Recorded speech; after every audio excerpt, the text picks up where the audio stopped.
ዛሬ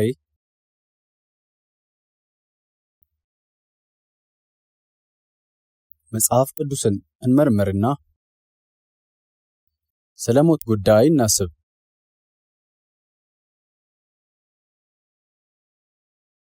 የቀብር ስነ ስርዓትን የሚያመጣውን አይነት ሞት እያልኩ አይደለም። ከረጅም ጊዜ በፊት በኤደን ገነት እግዚአብሔር የሰው ዘር አባት የሆነውን አዳምን መልካምና ክፉን ከሚያስታውቀው ዛፍ እንዳይበላ አዘዘው። ከእርሱ በበላህ ቀን ሞትን ትሞታለህና ሞትን ትሞታለህ። አዳም ፍሬውን በላ፣ ነገር ግን አልሞተም፣ በሕይወት ቆየ። እንደውም ፍሬውን ስለበላ በጥያቄ ተመረመረና ከዚያም ከኤደን ገነት ተባረረ። አንድ ቀን ግን ሞተ። ረጅም ዕድሜ ከኖረ በኋላ አምላክ ከተናገራቸው ነገሮች መካከል ግን ከእርሱ በበላ ቀን ሞትን ትሞታለህና የሚለው አለ። ነገር ግን አዳም ብዙ ጊዜ እስኪያልፍ ድረስ ሞት አልገጠመውም። እግዚአብሔር ከእርሱ በበላህ ቀን ሞትን ትሞታለህና ብሎታል። እንደዛም ብሎ ሲናገር የአዳም ሕይወት የሚጠፋበት ቀን መንፈሱ ከስጋው የሚለይበትንና ስጋውም የሚጣልበትን ቀን ለመተንበይ አልነበረም። ጉዳዩ ያ ቢሆን ኖሮ አዳም ፍሬውን በበላበት ቀን ይሞት ነበር። ነገር ግን ፍሬውን ከበላ ከብዙ ጊዜ በኋላ ሞተ። ከእርሱ በበላበት ቅጽበት አልሞተም። በዚያን ቀን አልሞተም ነበር።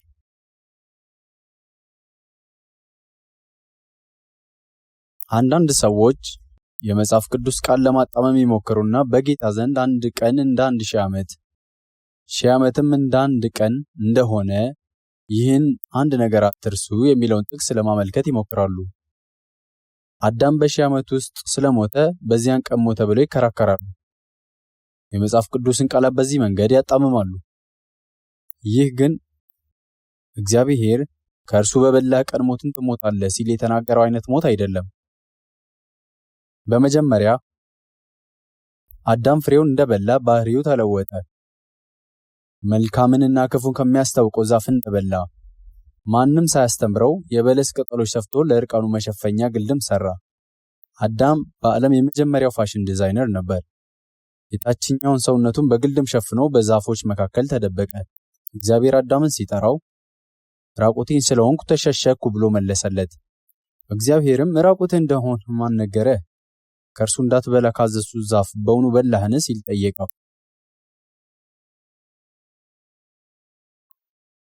ይህ ዘገባ በኦሪት ዘፍጥረት ምዕራፍ 3 ላይ ይገኛል። ሰይጣን ሔዋንን ከእርሷ በበላችሁ ቀን ዓይኖቻችሁ እንዲከፈቱ እንደ እግዚአብሔር መልካምና ክፉን የምታውቁ እንድትሆኑ እግዚአብሔር ስለሚያውቅ ነው እንጂ ብሎ አታለላት።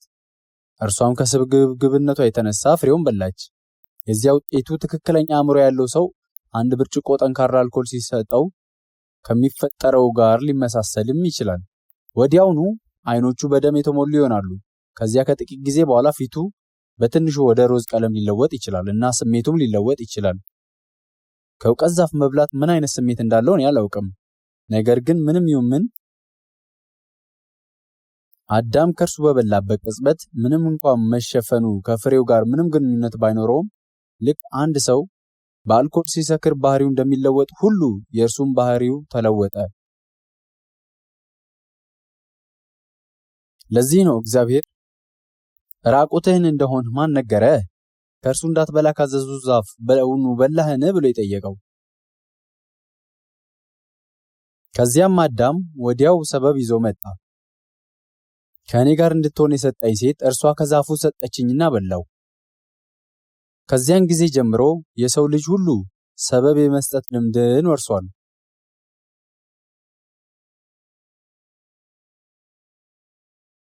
ተፈትኖ ፍሬውን እንደበላ በማመን ትንሽ እንኳ ኃላፊነት ሊወስድ ይችል ነበር። ነገር ግን እርሱ የሰጠኸኝ ሴት አበላችኝና በላው አለ። በመቀጠልም እግዚአብሔር ሔዋንን ፍሬውን ለምን እንደበላች አልጠየቃትም። ይህ ያደረግሽው ምንድነው ብሎ ጠየቃት። ለምን ይህን አደረግሽ? ምክንያቱም እግዚአብሔር ለቀደመው አባታችን ለአዳም ትእዛዙን ሲሰጥ ሔዋን አልነበረችም ነበርና። የት እንደነበረች አላውቅም፣ ግን ይህን ትእዛዝ ከእግዚአብሔር አልተቀበለችም።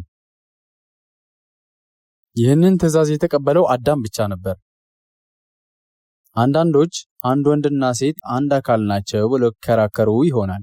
ነገር ግን ያ ጊዜ ይህ ጉዳይ ከሁኔታ ጋር ተዛማጅ ያልነበረበት ጊዜ ነበር። እግዚአብሔርም ከእርሱ በበላችሁ ቀን ሞትን ትሞታላችሁ አላለም። ከእርሱ በበላ ቀን ሞትን ትሞታለህ ብሎ ሲናገር ለአንድ ሰው ነበር የተናገረው። ወደ መጽሐፍ ቅዱስ ስንመጣ የነጠላና የብዙ ቁጥር ጽንሰ ሐሳብ ግልጽ መሆን አለበት። ግለሰብም ከቡድን መለየት አለበት። ግልጽ የሆነ ልዩነት ሊኖር ይገባል። በመጽሐፍ ቅዱስ ውስጥ በጌታ በኢየሱስ ክርስቶስ እመን አንተና ቤተሰቦችህ ትድናላችሁ ይላል። አንተ ማለት አንተ ነጠላ ቁጥርን ያመለክታል።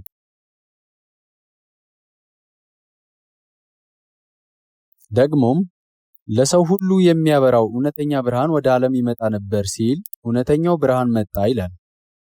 የእግዚአብሔር ብርሃን በሰው ላይ በራ። ይህ ብርሃን በሁለት ሰዎች ላይ ሳይሆን በቤተሰብም ላይ ሳይሆን በእያንዳንዱ ሰው ላይ የሚያበራ ብርሃን ነበር ይላል። በተመሳሳይም እግዚአብሔር ለአንዱ ሰው ለአዳም ከእርሱ በበላ ቀን ሞትን ትሞታለህና አለው። ስለዚህ አዲስ ኪዳንን ስናነብ ስለዚህም ምክንያት ኃጢአት በአንድ ሰው ወደ ዓለም ገባ፣ በኃጢአትም ሞት፣ እንደዚሁም ሁሉ ኃጢአትን ስላደረጉ ሞት ለሰው ሁሉ ደረሰ። ይህም ማለት በአንዱ በአዳም ምክንያት ሰዎች ሁሉ ኃጢአተኞች ሆኑ ማለት ነው። የዚህን ትርጉም ስንመረምር እግዚአብሔር አዳምን ፍሬውን እንዳይበላ ነግሮታል። አዳም በእውቀት ዛፍ ላይ ፍላጎት እንደነበረው ወይም እንዳልነበረው አናውቅም። ነገር ግን በጣም ብልጥና አታላይ የሆነው ሰይጣን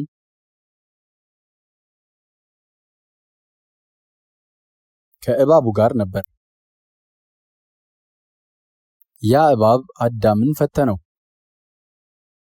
እዚህ ያለን ማናችን ብንሆን ስለ እባብ ስናስብ ረጅምና ቀጭን የሆነ ፍጥረት እንደሆነ እናስባለን። ይሁን እንጂ ብዙ አይነት እባቦች አሉ። ከእውቀታችን በላይ የሆኑና ልንገምታቸው እንኳን የማንችላቸው የእባብ አይነቶች አሉ።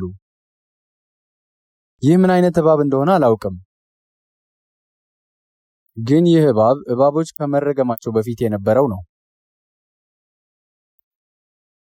እግዚአብሔርም እባቡን በሆድህም ትሄዳለህ፣ አፈርንም በሕይወትህ ዘመን ሁሉ ትበላለህ ብሎ ረገመው። እባቡ በምድር ላይ የሚሳብ ፍጥረት ሆነ።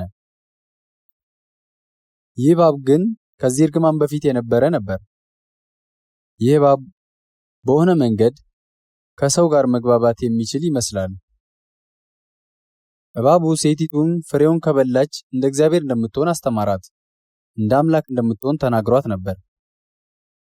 ሰይጣን በጣም ብልጥ ነበርና ሔዋንን በእውኑ እግዚአብሔር ከገነት ዛፍ ሁሉ እንዳትበሉ አዟልን ሲል ጠየቃት።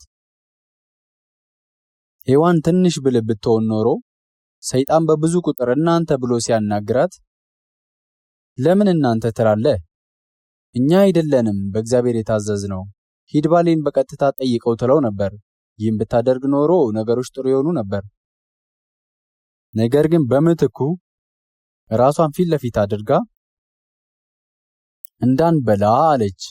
ራሷንም ከአዳም ጋር አንድ ላይ አድርጋ በብዙ ቁጥር ተናገረች። ሰይጣንም በእውኑ እግዚአብሔር ከገነት ዛፍ ሁሉ እንዳትበሉ አዟልን ሲል ሔዋንን እናንተ የሚለውን ቃል ነበር የሰማችው። ብዙ ቁጥር እናንተም።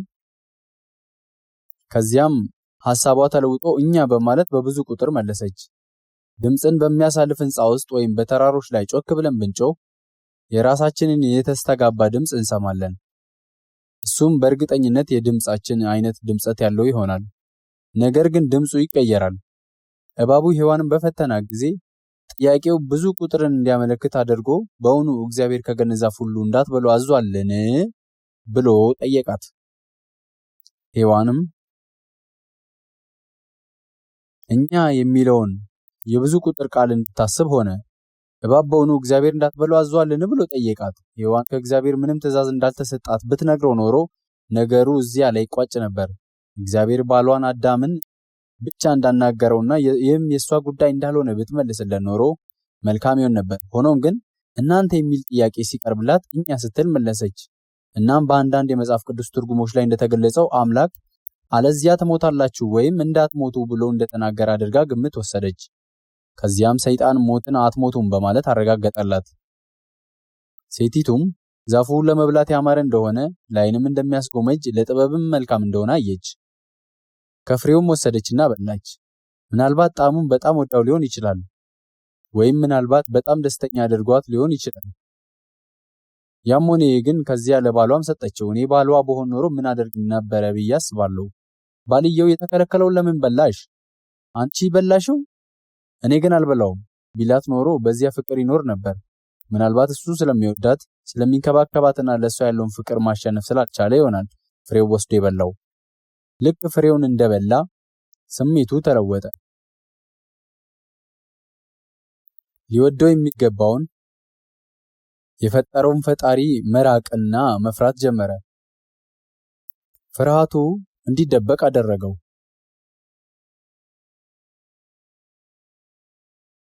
እና ከዚያን ጊዜ ጀምሮ በሰው ልጆች መካከል ፍርሃት መኖር ጀመረ። ምክንያቱም አዳም ብቻውን ፍሬውን እንዳይበላ ትእዛዝ ስለተሰጠው ኃላፊነትን ሊወስድበት በሚገባው ጉዳይ ውስጥ ገባ። ስለዚህ እግዚአብሔር ሔዋንን ይህ ያደረግሽው ምንድነው ሲል ጠየቃት። ይህ ያደረግሽው ምንድነው? እግዚአብሔር አትብላ ከሚለው ትእዛዝ ጋር ምንም ግንኙነት የለሽም አይደል እያለ ነበር።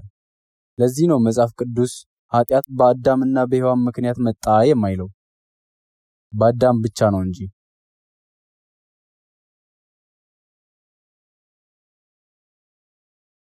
ሔዋን ከዚህ ጋር ምንም ግንኙነት አልነበራትም።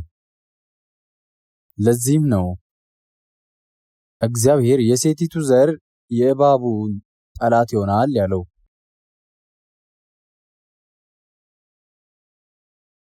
እግዚአብሔር ሔዋንን ይህ ያደረግሽው ምንድነው ብሎ ሲጠይቃት እርሷም እባብ አሳተኝና በላው ብላ መለሰች።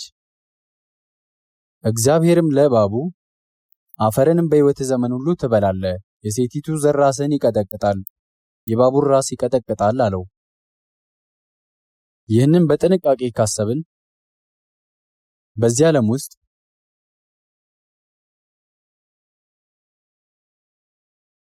የሴት ዘሮች እንደሌሉ እንገነዘባለን። የሴት ዘር የሆነ ማንም የለም።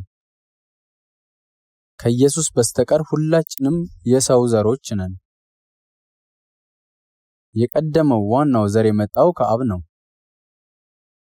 ሔዋን ግን ቃል ተገብቶላታል። ዘሯ ይላል። ብዙ ጊዜ ካለፈ በኋላ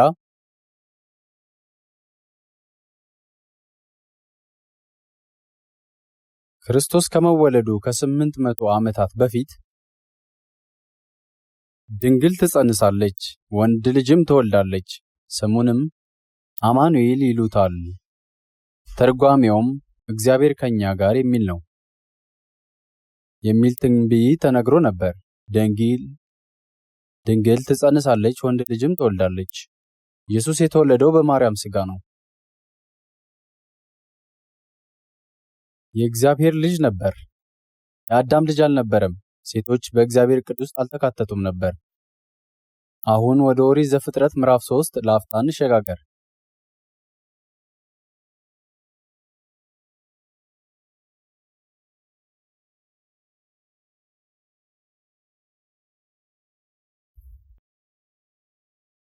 ኦሪት ዘፍጥረት ምዕራፍ 3 እባካችሁ ከቁጥር 1 ጀምሮ አንብቡ።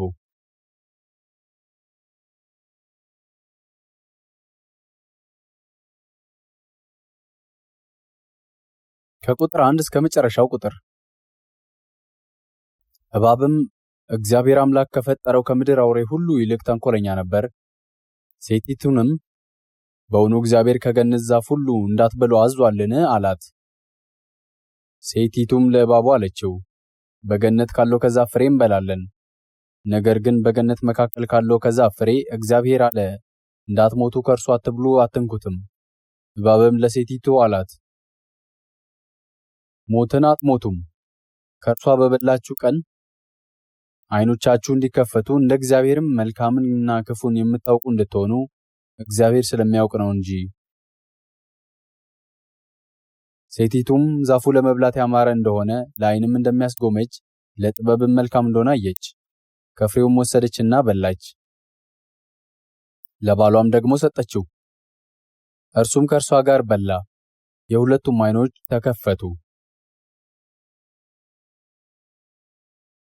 እነርሱም ራቁታቸውን እንደሆኑ አወቁ። የበለስንም ቅጠሎች ሰፍተው ለእነርሱ ለራሳቸው ግልድም አደረጉ። እነርሱም ቀኑ በመሸ ጊዜ የእግዚአብሔርን አምላክ ድምፅ ከገነት ውስጥ ሲመላለስ ሰሙ። አዳምና ሚስቱም ከእግዚአብሔር አምላክ ፊት በገነት ዛፎች መካከል ተሸሸኩ። እግዚአብሔር አምላክም አዳምን ጠርቶት ወዴት ነህ አለው። እርሱም አለ፣ በገነት ድምፅህን ሰማሁ፣ ራቁቴንም ስለሆኑ ፈራሁ፣ ተሸሸኩም። እግዚአብሔርም አለው፣ ራቁትህን እንደሆን ማን ነገረህ? ከእርሱ እንዳትበላ ካዘዝሁህ ዛፍ በውኑ በላህን? አዳምም አለ፣ ከእኔ ጋር እንድትሆን የሰጠኝ ሴት እርሷ ከዛፉ ሰጠችኝና በላው። እግዚአብሔር አምላክም ሴቲቱን ይህ ያደረግሽው ምንድን ነው አላት። ሴቲቱም አለች፣ እባብ አሳሳተኝና በላው። እግዚአብሔር አምላክም እባቡን አለው፣ ይህን ስላደረግህ ከእንስሳትና ከምድር አራዊትም ሁሉ ተለይተህ አንተ የተረገምህ ትሆናለህ፣ በሆድህም ትሄዳለህ፣ አፈርንም በሕይወትህ ዘመን ሁሉ ትበላለህ። በአንተና በሴቲቱ መካከል በዘርህና በዘሯም መካከል ጠላትነትን አደርጋለሁ። እርሱ ራስን ይቀጠቅጣል፣ አንተም ሰኮናውን ትቀጠቅጣለህ። ለሴቲቱም አለ፣ በጸነስሽ ጊዜ ጭንቅሽን እጅግ አበዛለሁ።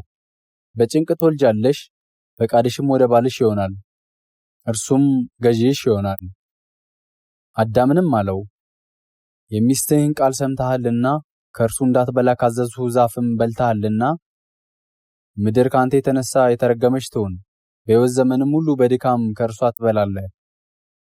እሾህንና አሜኬላን ታበቅልብሃለች፣ የምድርንም ቡቃያ ትበላለህ። ወደ ወጣህበት መሬት እስክትመለስ ድረስ በፊትህ ወዝ እንጀራን ትበላለህ። አፈር ነህና ወደ አፈርም ትመለሳለህና። አዳምም ለሚስቱ ሔዋን ብሎ ስም አወጣ፣ የሕያዋን ሁሉ እናት ናትና። እግዚአብሔር አምላክም ለአዳምና ለሚስቱ የቁርበትን ልብስ አደረገላቸው፣ አለበሳቸውም። እግዚአብሔር አምላክም አለ፣ እነሆ አዳም መልካምንና ክፉን ለማወቅ ከእኛ እንደ አንዱ ሆነ። አሁንም እጁን እንዳይዘረጋ ደግሞም ከሕይወት ዛፍ ወስዶ እንዳይበላ ለዘላለምም ሕያው ሆኖ እንዳይኖር፣ ስለዚህ እግዚአብሔር አምላክ ከዔድን ገነት አስወጣው፣ የተገኘባትን መሬት ያርስ ዘንድ። አዳምንም አስወጣው። ወደ ሕይወት ዛፍ የሚወስደውንም መንገድ ለመጠበቅ ኪሩቤልንና የምትገለባበጥ የነበልባልን ሰይፍን በዔድን ገነት ምስራቅ አስቀመጠ።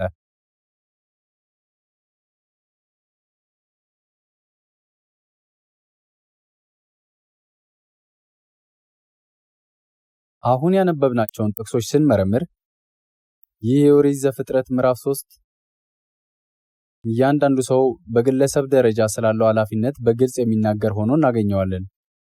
እግዚአብሔር አዳምን እንደ አንድ ግለሰብ፣ ሔዋንንም እንደ አንድ ግለሰብ፣ ከዚያም ለእባቡም ለራሱ ብቻ አድርጎ ተናገራቸው። ግልጽ ልዩነት አድርጓል። ቃላቶቹ ፍጹም እውነት ነበሩ።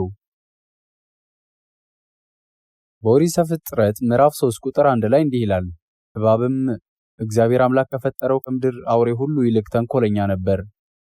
ሴቲቱንም በእውኑ እግዚአብሔር ከገነት ዛፍ ሁሉ እንዳትበሉ አዘዋልና አላት።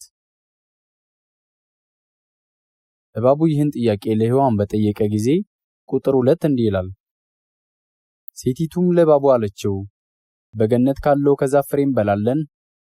እዚህ ላይ በሴቲቱ በኩል ኃጢአት ወደ ሰው ልጆች ሊገባ የሚችልበት የዕድል በር አስቀድሞ ተከፍቷል።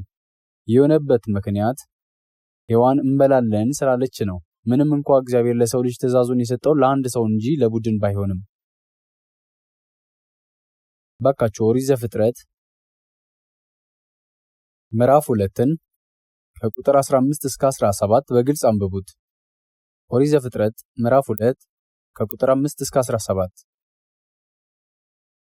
እግዚአብሔር አምላክም ሰውን ወስዶ ያበጃትም ይጠብቃትም ዘንድ በኤደን ገነት አኖረው። እግዚአብሔር አምላክም ሰውን እንዲህ ብሎ አዘዘው፣ ከገነት ዛፍ ሁሉ ትበላለህ፣ ነገር ግን መልካምንና ክፉን ከሚያስታውቀው ዛፍ አትብላ፣ ከእርሱ በበላህ ቀን ሞትን ትሞታለህና።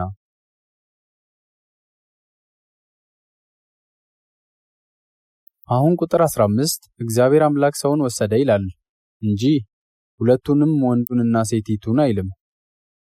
እግዚአብሔር ሰውን አዳምን ብቻ ወስዶ እንዲሰራባትና እንዲንከባከባት በኤደን ገነት አኖረው። እግዚአብሔር በእርሷ ላይ ፍጹም ስልጣን ሰጠው።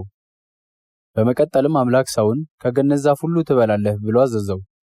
እዚህ ላይ ብዙ ቁጥር ተጠቅሞ እናንተ ነው ያለው ወይስ በነጠላ ቁጥር ተጠቅሞ አንተ ነው ያለው? በእርግጥ የተጠቀመው አንተ የሚለውን ነጠላ ቃል ነው። አንድ ሰው አዳምን ብቻ ተናግሯል።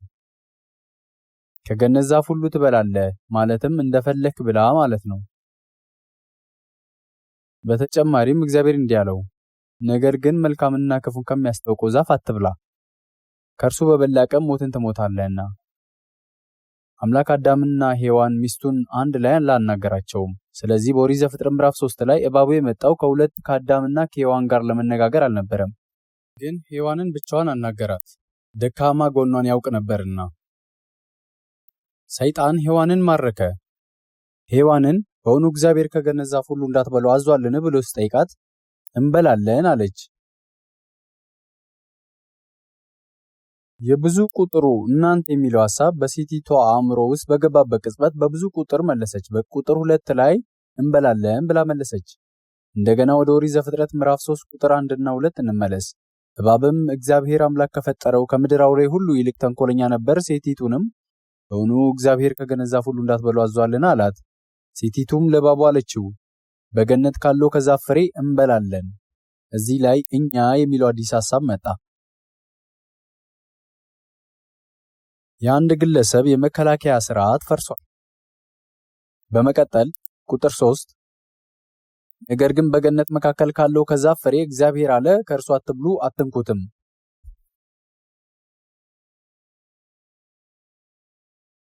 እባቡ ሔዋንን ያስተማራት ውሸት ወደ ልቦናዋ በገባ ጊዜ እርሷም የትእዛዙን ቃል ስትቀይር በምትኩ ውሸት ከውስጧ ወጣ። አትብሉ አትንኩትም የሚል ጨመረች። ከዚያም እንዳትሞቱ አለች። ሞትን ትሞታለህ የሚሉትን ቃላት ረሳች። ምዕራፍ 2 ቁጥር 17 እናንብብ። ነገር ግን መልካምንና ክፉን ከሚያስታውቀው ዛፍ አትብላ፣ ከእርሱ በበላ ቀን ሞትን ትሞታለህ ነው ያለው ወይስ ሞትን ትሞታለህ ነው ያለው? በእርግጠኝነት ያለምንም ጥርጥር ምንም ዙሪያ ጥምጥም መንገድ የለውም። እግዚአብሔር ከእርሱ በበላ ቀን ሞትን ትሞታለህና የሚል ፍጹም ትእዛዝ ሰጥቷል። ለአዳም እንዲህ አለው። ሚስቱ ሔዋን ግን አትብሉ አለችና ራሷንም አካተተች። አትብሉ አትንኩትም አለች።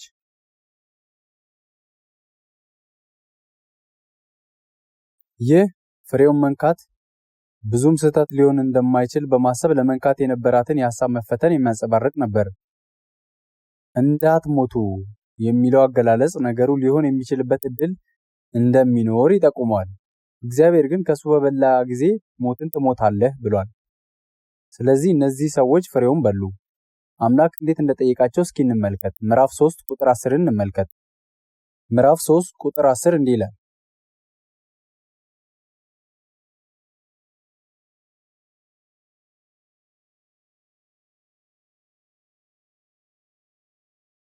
እርሱም አለ፣ በገነት ድምፅህን ሰማሁ፣ ራቁቴንም ስለሆን ፈራው ተሸሸኩም። በእርግጠኝነት እዚህ ላይ እኔ ይላል አይልም፣ ተሸሸግን አይልም፣ ተሸሸግኩ ነው የሚለው። ቁጥር 11 እንዲህ ይላል፣ እግዚአብሔርም አለው፣ ራቁትህን እንደሆን ማን ነገረ? ከእርሱ እንዳትበላ ካዘዝሁህ ዛፍ በውኑ በላህን? እግዚአብሔር አዳምን ተናገረው፣ እሱም አንተ አለው። የከለከለውን ፍሬ በልተው እንደሆነ በቡድን አልጠየቃቸውም። እንደዚያ ቢሆን ኃላፊነት የጎደለው ጥያቄ ይሆን ነበር። በመቀጠል ቁጥር 12 አዳምም አለ፣ ከኔ ጋር እንድትሆን የሰጠኝ ሴት እርሷ ከዛፉ ሰጠችኝና በላው። ይህ የመጀመሪያ ሰበብ ነበር። ከእኔ ጋር እንድትሆን የሰጠኝ ሴት ከዛፉ እንድበላ አደረገችኝ። ይህ ባህሪ በደማችን ውስጥ ስላለ ትንንሽ ልጆች እንኳን ሳይቀሩ እንደዚህ አይነት ሰበቦችን ያቀርባሉ።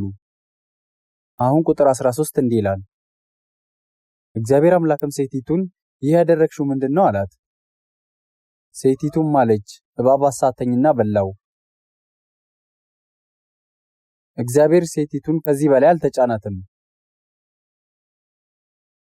ይህ ያደረግሽው ምንድነው ብቻ ብሎ ጠየቃት። ከእግዚአብሔር እይታ አንጻር ከአዳም ጋር ቃል ኪዳን በገባ ጊዜ ከእርሱ በበላ ጊዜ ሞትን ትሞታለህ አለው። ኃላፊነቱም በአዳም እጅ ላይ ነበር። ታዲያ ሔዋን በዚህ ነገር ውስጥ ምን ግንኙነት ነበራት? በእግዚአብሔርና በሰው መካከል አዳም ፍሬውን ከበላ በእርግጠኝነት እንደሚሞት ውል ነበር። ሔዋን በዚህ ጉዳይ አልተካተተችም ነበር። ነገር ግን በራሷ ወደ ጉዳዩ ገባች፣ እንዲበላም አደረገችው። ለዚህ ነው እግዚአብሔር ይህ ያደረግሽው ምንድነው ያለው። እዚህ ላይ እግዚአብሔር ኃላፊነቱን ከአዳም ወደ ሔዋን ሊያስተላልፍ ይችላል፣ ግን እንደዛ አላደረገም። ምክንያቱም ሙሉ በሙሉ የአዳም ኃላፊነት ነበር። ለዚህ ነው መጽሐፍ ቅዱስ ስለዚህ ምክንያት ኃጢአት በአንድ ሰው ወደ ዓለም ገባ፣ በኃጢአትም ሞት፣ እንደዚሁም ሁሉ ኃጢአትን ስላደረጉ ሞት ለሰው ሁሉ ደረሰ።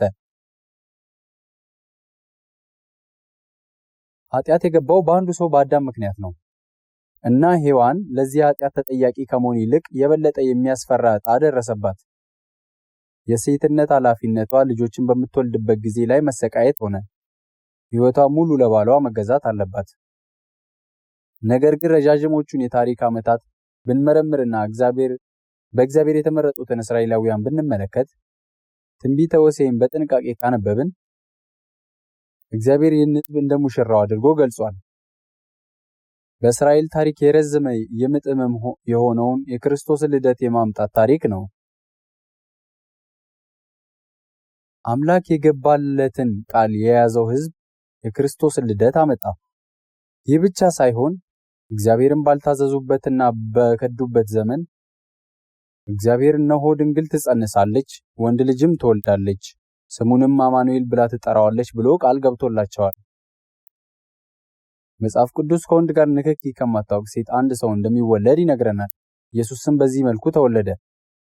ስለዚህ ኃጢአት በአንዱ ሰው በአዳም በኩል ወደዚህ ዓለም ገባ እና አሁን እግዚአብሔር የሰው ልጆች ኃጢአት በሚሸከም በአንድ ሰው የእግዚአብሔር አንድ ልጅ በሆነው በኢየሱስ በኩል የዓለም ሁሉ ኃጢአት የሚሰረይበትን መንገድ ከፈተ። እንግዲያው ኦሪት ዘፍጥረት ምዕራፍ 3ን ባነበብነው ቁጥር አምላክ በጥልቅ መንገዶቹና ሕጎቹ የሰው ልጆች ኃጢአት ይቅር ለማለት ይህን መንገድ እንዴት እንደከፈተ ለማሰብ ዕድል ይኖረናል።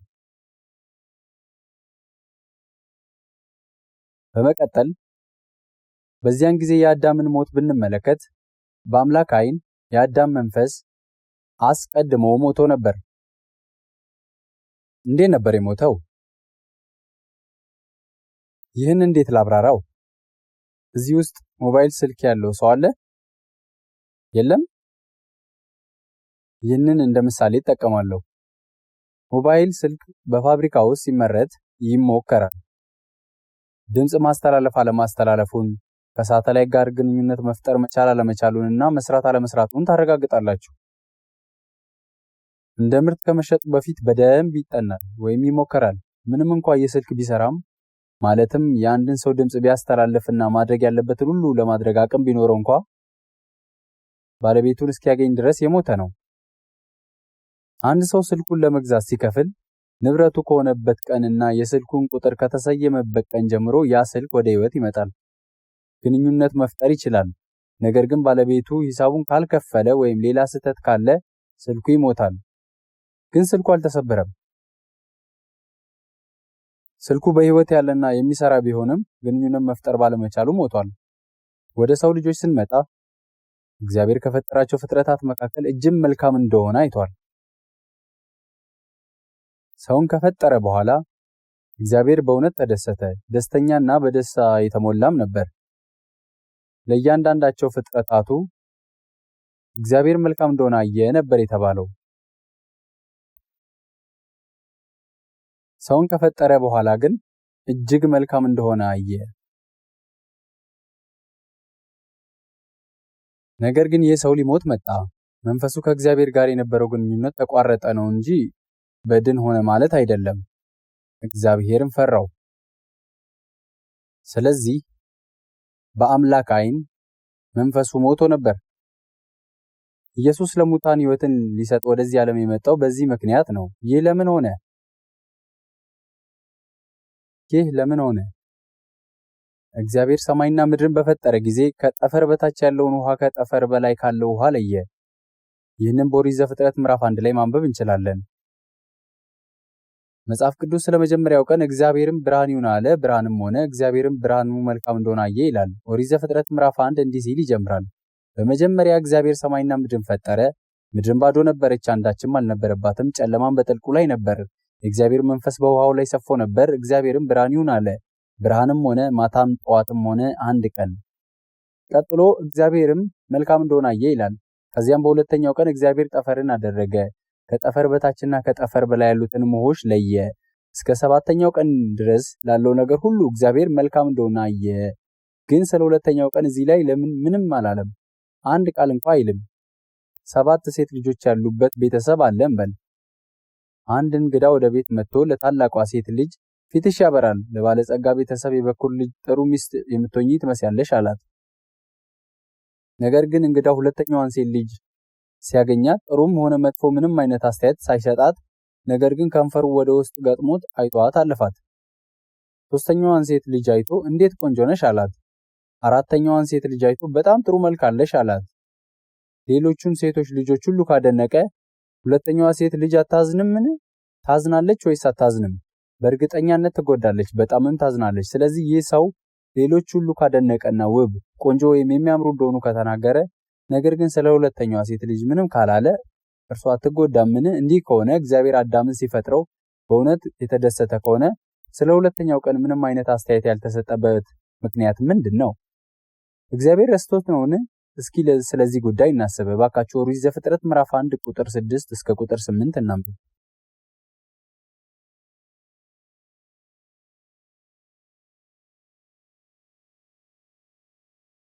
ከቁጥር 6 እስከ 8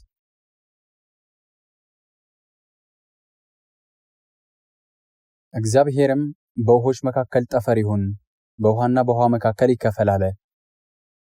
እግዚአብሔርም ጠፈርን አደረገ፣ ከጠፈር በታችና ከጠፈር በላይ ያሉትንም ውኆች ለየ። እንዲሁም ሆነ።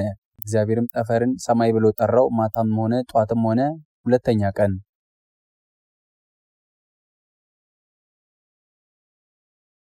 እግዚአብሔር ተደስቷል ይላል ወይስ አይልም? መጥፎ ነበረ አይልም አይደል? እግዚአብሔር ጠፈርን ሰራ። ሰይጣን ሊኖርበት የገባው ወደዚያ ነው። ሰይጣን ከረጅም ጊዜ በፊት እግዚአብሔር ፍጥረትን ከመፍጠሩ ከረጅም ጊዜ በፊት እግዚአብሔር በሚኖርበት ቅዱስ ስፍራ አንድ የመላእክት አለቃ የእግዚአብሔርን ስልጣን ተመለከተ። የእግዚአብሔርን ዙፋን ተመኘ። ስለዚህም ተጣለ።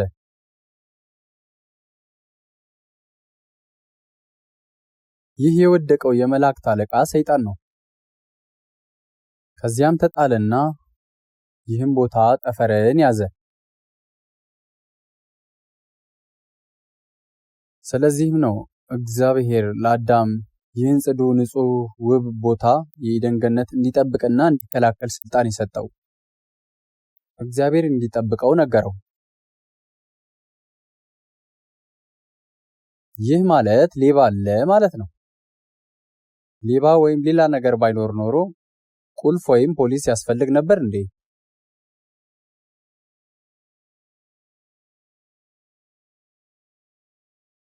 ይሁን እንጂ አምላክ አዳምን ያበጃትም ይጠብቃትም ዘንድ በአትክልቱ ስፍራ አስቀምጦታል። ምክንያቱም ይህ መጠንቀቅ ያለበት የአየር መንግስት ገዢ የሆነው እሱ አስቀድሞ በዚያ ነበር። በዚህ ቀን እግዚአብሔር ደስተኛ ያልሆነው ለዚህ ነው። እግዚአብሔር የማስታወስ ችግር ስላጋጠመው አይደለም። በዚያ ቀን ደስተኛ ያልሆነው መጽሐፍ ቅዱስ ሰው ከመበደሉ በፊት እግዚአብሔር ከእርሱ በበላ ጊዜ ሞትን ትሞታለህ እንዳለው ይናገራል። ሰውም ፍሬውን ከበላ በኋላ ጀርባውን ለእግዚአብሔር ሰጥቶ ተሸሸገ። ይህ የሞተው ሰው ባህሪ ነው።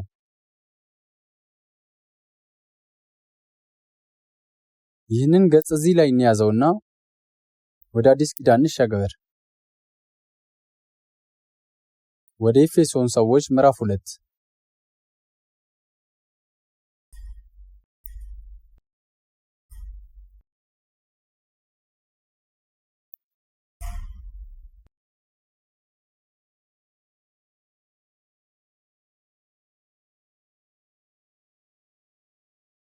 አግኝታችሁት ከሆነ ከምዕራፍ 1 ከቁጥር 1 ጀምረን አብረን አንብብ። በበደላችሁና በኃጢአታችሁ ሙታን ነበራችሁ።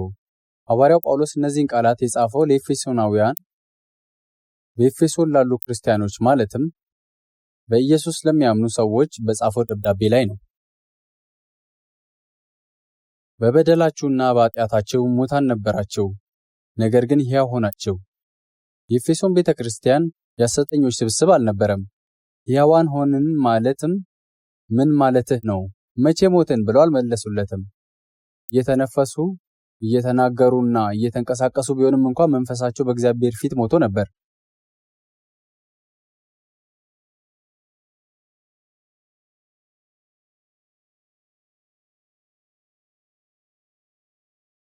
ቀደም ብለን እንዳሰብነው ምንም እንኳን በሞባይሉ ስልኩ የሚሰራና ፍጹም ጥሩ በሆነ ሁኔታ ላይ ያለ ቢሆንም ካልተፈቀደለት በስተቀር ጥቅም ላይ መዋል አይችልም፣ ሞቷል።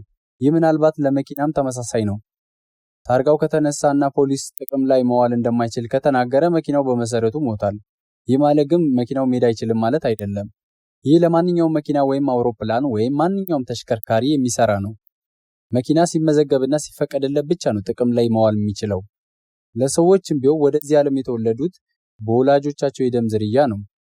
በተወለዱበት ቅጽበት በዚህ ዓለም ውስጥ ሕይወት አላቸው፣ እየተነፈሱ ናቸው።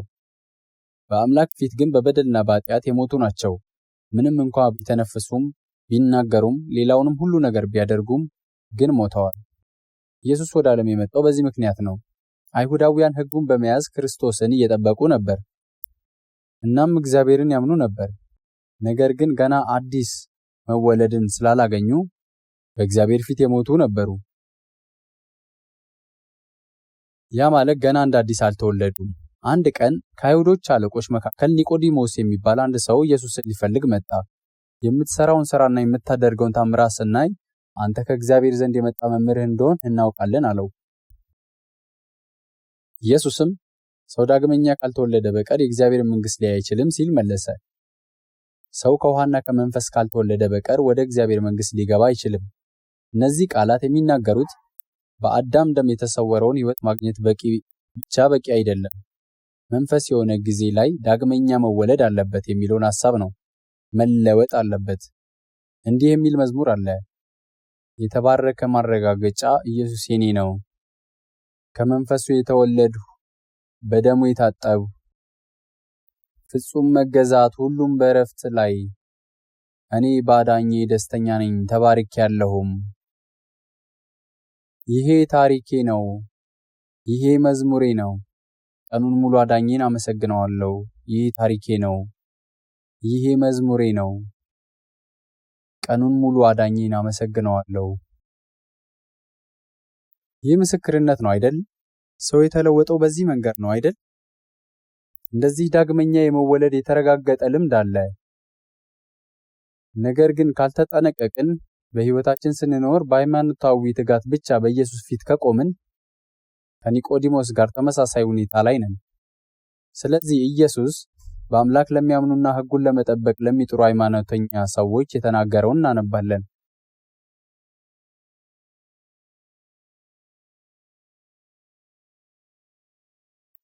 ወደ ኤፌሶን ሰዎች መጽሐፍ ላይ ምልክት እናስቀምጥና ወደ ዮሐንስ ወንጌል ምዕራፍ 5 እንሸጋገር።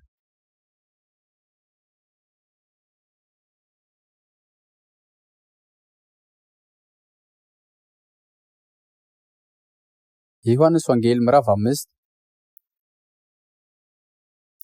ከቁጥር 25 እስከ 29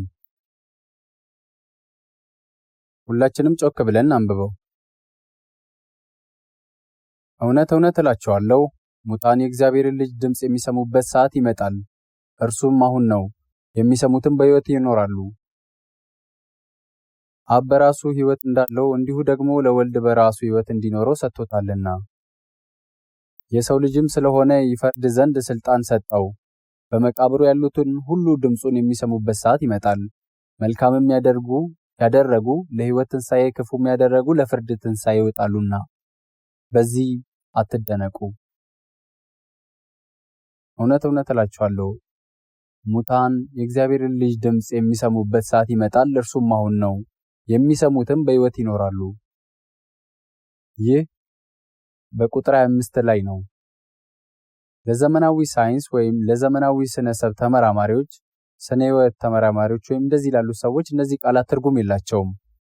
በቃ ይህ የሚቻል አይደለም። አንድ ሰው ሲሞት አንጎሉ ይሞታል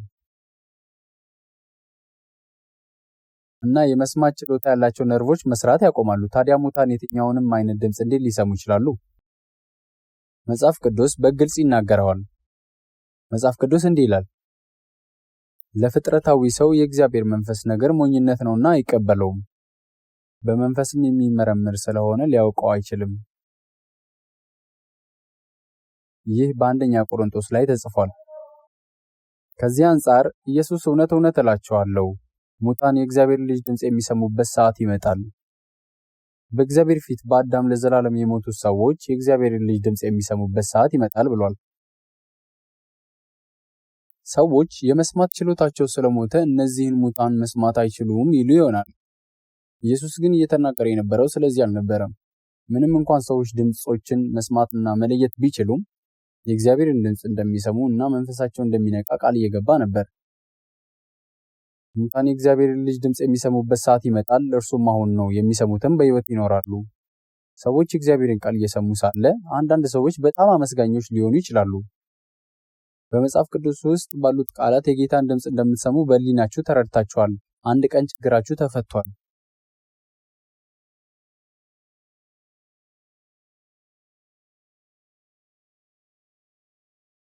የልብ ለውጥ አላቸው። በጣም አመስጋኝ ናቸው። ይህ ለምን ሆነ? በልባችሁ ውስጥ የእግዚአብሔርን ድምፅ ስለሰማችሁ ነው። አዳኜ መስቀልን ተሸክመ ተከተለኝ ተከተለኝ እያለ ሲጣራ ሰማለሁ። ተለውጣችኋል። ለምን? የእግዚአብሔር ቃል በሕሊናችሁ ስለተመዘገበ ነው። በዚህ ምንባብ ውስጥ እንዲህ ይላል፣ ሙታን የእግዚአብሔርን ልጅ ድምፅ የሚሰሙበት ሰዓት ይመጣል፣ እርሱም አሁን ነው። የሚሰሙትም በሕይወት ይኖራሉ። አብ በራሱ ሕይወት እንዳለው እንዲሁ ደግሞ ለወልድ በራሱ ሕይወት እንዲኖረው ሰጥቶታልና የሰው ልጅም ስለሆነ ይፈርድ ዘንድ ሥልጣንን ሰጠው። እነዚህ የፈራጁ የኢየሱስ ቃላት ናቸው። በዮሐንስ ወንጌል ምዕራፍ 5 ላይ እናንተ በመጻሕፍት የዘላለም ሕይወት እንዳላችሁ ይመስላችኋልና እነርሱንም ትመረምራላችሁ፣ እነርሱም ስለ እኔ የሚመሰክሩ ናቸው የሚለውን ካነበብነው ኢየሱስ እየተናገረ የነበረውን መረዳት እንችላለን። የዘላለም ሕይወት በኢየሱስ በኩል ታገኛላችሁ። የዘላለም ሕይወት ተስፋ አዳም መልካምንና ክፉን ከሚያስታውቀው ዛፍ ፍሬ በበላ ጊዜ የጠፋውና የተወሰደብንን እንድንቀበል የተሰጠን ቃል ኪዳን ነው። ስለዚህ የዮሐንስ ወንጌል ምዕራፍ 5ን እስከ መጨረሻ ካነበብነው የተሰጡንን እነዚህን ቃላት እናገኛለን። ኢየሱስ ለአይሁዳውያን ሙሴንስ ብታምኑ እኔም ባመናችሁ ነበር፣ እርሱ ስለ እኔ ጽፏልና ብሏቸው ነበር። ይህ ማለት በሙሴ ያመኑ አይሁዶች የኢየሱስን ቃል ቢያምኑ ኖሮ በዚህ ዓለም ውስጥ የሚኖሩት የዘላለም ሕይወትን ለማግኘት እንደሆነ ያውቁ ነበር። ይህ ኢየሱስ የቆመበት መንገድ ነው። ኢየሱስ እየተናገረ የነበረው ኃጢአት በአንዱ ሰው በአዳም በኩል ወደ ዓለም ከመጣ ጀምሮ አሁን በኋለኛው አዳም በኢየሱስ በኩል ሕይወትን የማግኘት መንገድ ተከፍቷል የሚለውን ነው። በመቀጠል ወደ ኤፌሶን ምዕራፍ 2 እንመለስ።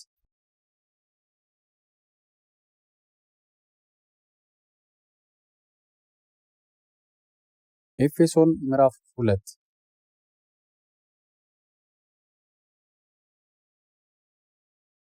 ኤፌሶን ምዕራፍ 2 ቁጥር 1 በበደላችሁና በኃጢአታችሁ ሙታን ነበራችሁ፣ በእነርሱም በዚህ ዓለም እንዳለው ኑሮ በማይታዘዙትም ልጆች ላይ አሁን ለሚሰራው መንፈስ አለቃ እንደሆነው በአየር ላይ ስልጣን እንዳለው አለቃ ፈቃድ በፊት ተመላለሳችሁባቸው።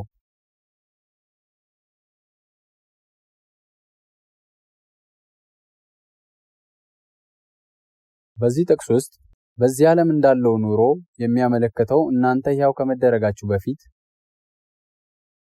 በበደላችሁና በኃጢአታችሁ ሙታን የነበራችሁበትን ጊዜ ነው። ያኔ መንፈሳችሁ የእግዚአብሔርን ቃል ለመጀመሪያ ጊዜ ሰማና አወቀ። የኢየሱስ የተትረፈረፈ ፍቅር ንጹሕ አድርጎናል። ለረጅም ጊዜ በኃጢአት ተውጠን ከእምነት በላይ የረከስን የነበርን አሁን እኛ የእግዚአብሔር ልጆች ነን። የሚገባን ሆነን አይደለም፣ ግን እፎይታን ባስገኘልን በሚያድነን ፍቅር እንጂ። ይህን ራስ መተማመን ከማግኘታችሁ በፊት በእምነት የእግዚአብሔር ልጅ እንደሆናችሁ በሐሳብ ደረጃ ታውቁ ይሆናል። ነገር ግን በዚያን ጊዜ እናንተ ሙታን የነበራችሁ ሕያው ከመሆናችሁ በፊት ዳግመኛ ከመወለዳችሁ በፊት በሥጋ ኖራችኋል። በበደላችሁና በኃጢአታችሁ ሙታን ሆናችሁ የዚህን ዓለም መንገድ ስትከተሉ ትኖሩ ነበር። ጭንቀታችን ሁሉ የዚህ ዓለም ነበር። የምንነጋገርበት ነገር ሁሉ ስለ አየር ሁኔታ፣ ስለምንጓዝባቸው ቦታዎች እና እንደ ቤተሰብ ደህና ነው? ሴት ልጆች እንዴት ናቸው? እና በዓል እንዴት አሳለፍክ? የመሳሰሉ ጥያቄዎች ሁሉም የዚህ ዓለም አሳሳቢ ጉዳዮች ነበሩ። ያላችሁ ነገር ይህ ብቻ ነበር። ግን ከተወሰነ ጊዜ ጀምሮ ተለወጣችሁ። የእግዚአብሔርን ቃል እንደ ምግብ ማሰብ ጀመራችሁ። ወደ እግዚአብሔር ቃል ቀረባችሁ። እናም እግዚአብሔር በተናገረው ዘላለማዊ መንግሥት ላይ ተስፋን አደረጋችሁ። ወደ እንደዚህ አይነት ሰው ተለወጣችሁ። በዚህ ዓለም እንዳለው ኑሮ በማይታዘዙትም ልጆች ላይ አሁን ለሚሰራው መንፈስ አለቃ እንደሆነው በአየር ላይ ስልጣን እንዳለው አለቃ ፈቃድ በፊት ተመላለሳችሁባቸው። ጠፈሩን ከሰራ በኋላ እግዚአብሔር ያልተደሰተበት ምክንያት፣ እግዚአብሔር ለአዳም ፍሬውን የበላ ቀን በእርግጥ እንደሚሞት የነገረበት ምክንያት፣ እግዚአብሔር የአትክልት ስፍራውን እንዲንከባከብ የነገረበት ምክንያት ፈታኙ በዚያ ስላለ ነበር። ምክንያቱም በአየር ላይ ስልጣን ያለው አለቃ የሰውን ሐሳብ የእያንዳንዱን ሰው ሐሳብ ስለሚይዝ ነው። አንድ ሰው ዲያብሎስን አይተው ታውቃለህን ብሎ ሊጠይቅ ይችላል። አይ ዲያብሎስን አይቼው አላውቅም። ነፋስን ማየት ትችላለህ? አይ አትችልም። ቅዝቃዜም ላይን አይታይም። ነገር ግን በነፋስ የተጠውትን ዱካዎች ማየት ትችላለህ። የታጠበ ልብስ እንዲደርቅ ብታሰጡ ነፋሱ ያወዛውዘዋል። በአጥሩ ላይ በሮ ሄዶ በጎረቤት ጣሪያ ላይ ይሰቀላል።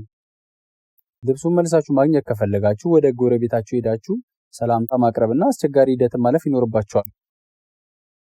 ምንም እንኳን እናንተ ነፋሱን ልታዩት ባትችሉም እርሱ ግን የዚህ ሁሉ መንስኤ ነበር። ምንም እንኳን ቅዝቃዜ ማየት ባትችሉም በቅዝቃዜ የቀዘቀዘውን ነገር ማቅለጥ ይኖርባችኋል። የማይታዩ ነገሮች የሚተዋቸውን ዱካዎች ማየት ትችላላችሁ። ሰይጣንም ማየት አትችሉም። ነገር ግን በዚህ ዓለም ላይ እየተሰቃዩና እየሞቱ ያሉ በጣም ብዙ ሰዎች አሉ። ጦርነቶችም ይነሳሉ።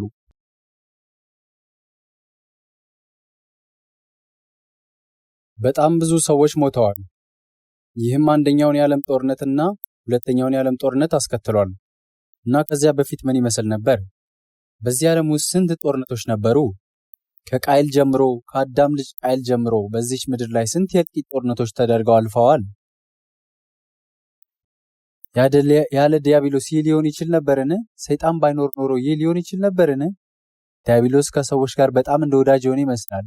ከሰዎች ጋር በጣም የቀረበና ንጹሕ የሚመስል ነው። ዲያብሎስ በጸጥታ የፈተና እጁን ወደ ሰው መንፈስ ይዘረጋል። ዲያብሎስ ምን ያህል ውብ እንደሆነ የታወቀ ነገር አለ።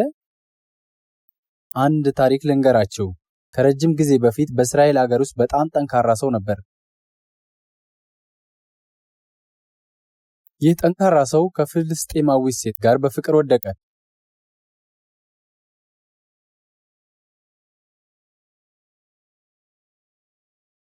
ስሟ ወይዘሪት ደሊላ ትባላለች እና ባሏ ይህ ሰው አቶ ሳምሶን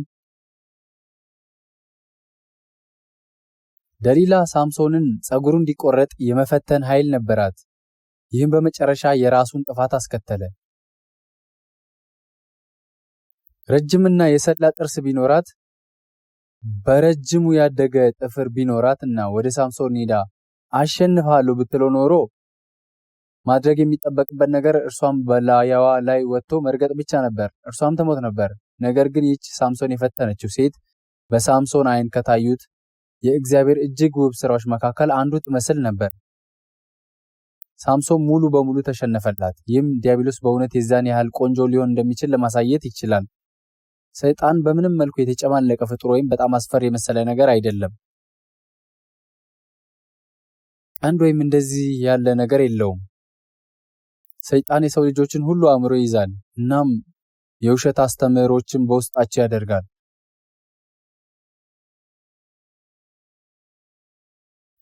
እናም ሰዎች ወደ ገሃነም የሚወስደውን የውሸት ጎዳና እንዲከተሉ ያደርጋቸዋል። ለዚህ ነው ሰዎች እንደዚህ የሚለው መዝሙር የሚዘምሩት፣ አሁን ለኔ በሞት ሸለቆ ውስጥ ብርሃን አለ ኢየሱስ ወደ ልቤ ከመጣ ወዲህ። ኢየሱስ ክርስቶስ ብርሃንን ስለተቀበሉ ሙሉ ለሙሉ ተለውጠዋል። ለመከለስ ያህል ወደ ኤፌሶን ሰዎች ምዕራፍ 2 ቁጥር 1 እና 2 አብረን እናንብብ። በበደላችሁና በኃጢአታችሁ ሙታን ነበራችሁ፣ በእነርሱም በዚህ ዓለም እንዳለው ኑሮ በማይታዘዙትም ልጆች ላይ አሁን ለሚሰራው መንፈስ አለቃ እንደሆነው በአየር ላይ ስልጣን እንዳለው አለቃ ፍቃድ በፊት ተመላለሳችሁባቸው። ምክንያቱም እሱ ዓለምን ሁሉ ስለሚፈትንና የዓለምን ሰዎች ሁሉ ልብ ስለሚፈልግ ነው።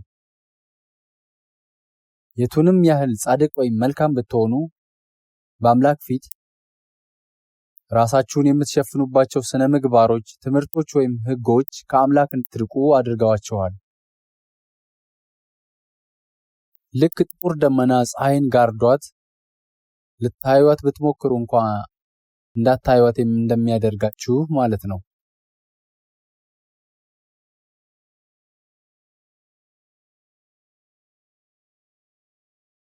ሰዎች ሁሉ በሰይጣን ቁጥጥር የተያዙ ስለሆኑ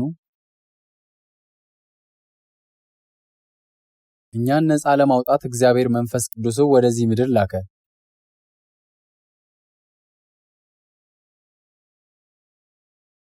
ስለዚህም በማይታዘዙትም ልጆች ላይ አሁን ለሚሰራው መንፈስ ይላል። ይህ ሰይጣን በሰው ሁሉ ውስጥ ነው። በዚህም ምክንያት አንድ ሰው ምንም ያህል ጥሩ ወይም ጻድቅ ቢሆን የአንድ ሰው ትዕግስት ገደብ አለው። ስለዚህ ሁኔታው ከተጋጋለ ማንም ሰው ሊፈነዳ ይችላል። እናም ንዴትና ቁጣ ከሰው ውስጥ ሊመጣ ይችላል። እንዲያውም ችግር ሊፈጥሩ ይችላሉ። የራሳቸው ያልሆነ ኃይል አለ እና ሁሉም ሰው ሕይወታቸውን ሲመሩ ከዚህ ጋር የተሳሰሩ ናቸው። ቀጥሎ ቁጥር 3 በኤፌሶን ቤተክርስቲያን ሰዎች ላይ የሚታይ ለውጥ መጣ። በሐዋርያት ሥራ ላይ ሐዋርያው ቅዱስ ጳውሎስ እንዲህ ብሎ እንደጠየቀ እናነባለን። ባመናችሁ ጊዜ መንፈስ ቅዱስን ተቀበላችሁን አላቸው። እነርሱም አልተቀበልንም፣ መንፈስ ቅዱስ እንዳለ እንኳ አልሰማንም አሉት።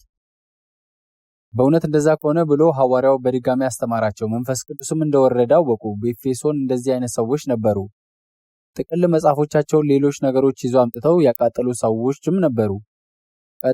ቀጥ ብለው እንዲቆሙ እድል ተሰጥቷቸዋል። ከዚያም በኤፌሶን የአምላካቸውን ስም እየጠሩ አርጤምስ ታላቅ ናት ብለው ሐዋርያትን በመገዳደር አንዳንድ አይሁዶች ዝም ብለው ከመሬት ተነስተው እንግዳ ነገር ያስተምራሉ ብለው የተከራከሩ ብዙዎችም ነበሩ። ለእነርሱም የእግዚአብሔር ቃል ይሰበክላቸው ነበር። ስለዚህ በኤፌሶን የነበሩ ብዙ ሰዎች ተጨባጭ ለውጥ ለማየት ችለዋል።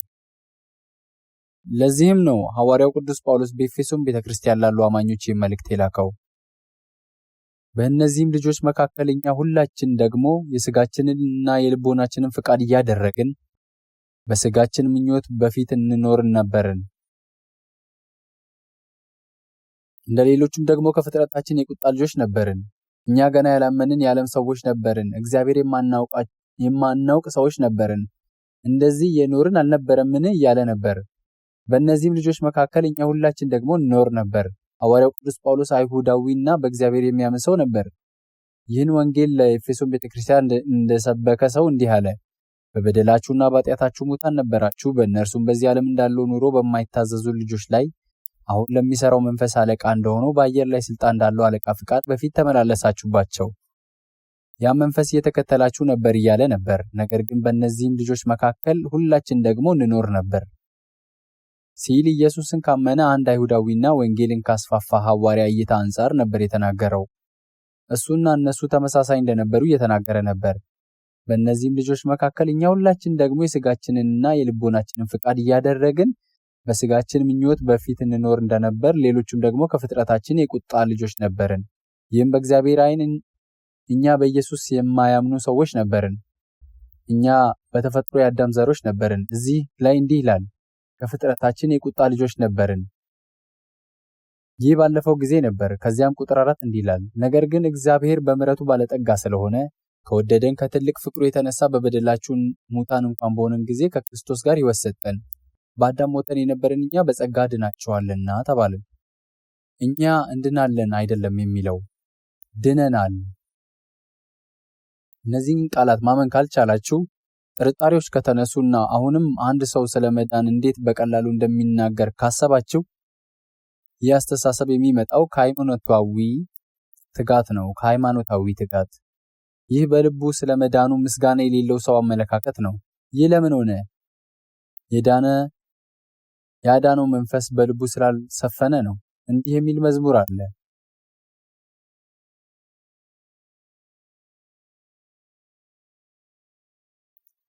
ይህን የሚያድነኝ እምነት ለእኔ እንዴት እንደሰጠኝ አላውቅም። በቃሉ ማመንም ከልቤ ውስጥ ሰላምን እንዴት እንደፈጠረ አላውቅም።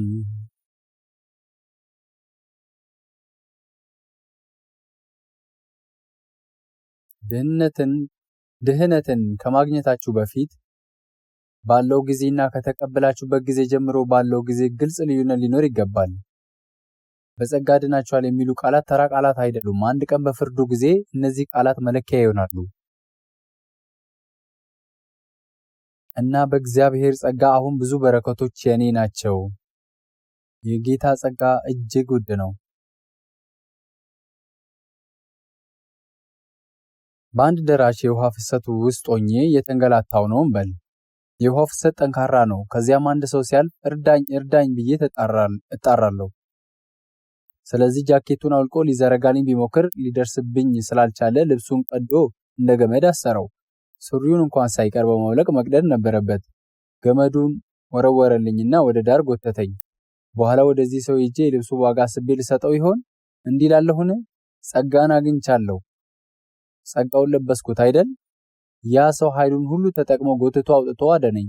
ስለዚህ በልቤ ለዚህ ሰው ለጸጋው የምስጋና ዕዳ እንዳለብኝ ይሰማኛል። ሰውነቴ ስለ ዳነ አመስጋኝነት ይሰማኛል። እንግዲህ በኃጢአት መካከል ሰምጬ ነበር። ከአዳም በወረስኩት ኃጢአት ምክንያት ኃጢአተኛ ሆኜ እየኖርኩ ነበር። ነገር ግን የእግዚአብሔር ልጅ የሆነው ጌታ ኢየሱስ ወደዚህ ዓለም መጥቶ ደሙን በመስቀል ላይ ስለ ኃጢአት ያፈሷል። ይህን ስቃይ ተቀበለ። እኔን ለማዳን ብዙ ዋጋ ስለከፈለውና ጸጋውን ስላፈሰሰው ስለዚህ ሰው ፍቅር ሳስብ ኢየሱስ ሲሞት ኃጢአቴን እንደተሸከመ ተገነዘብ።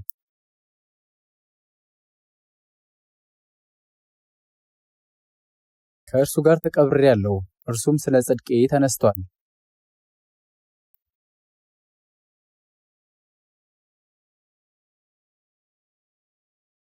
ከወደደን ከትልቅ ፍቅሩ የተነሳ በበደላችን ሙታን እንኳን በሆንን ጊዜ ከክርስቶስ ጋር ሕይወት ሰጠን።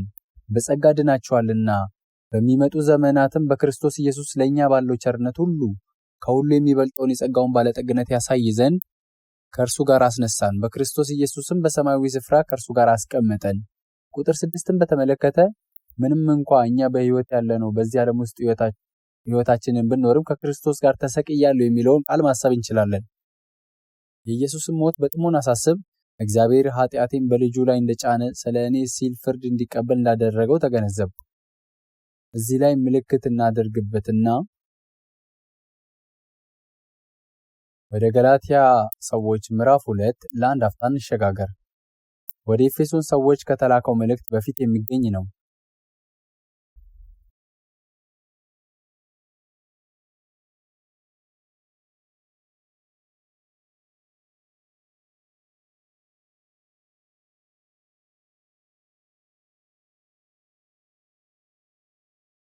ወደ ገላትያ ሰዎች ምዕራፍ 2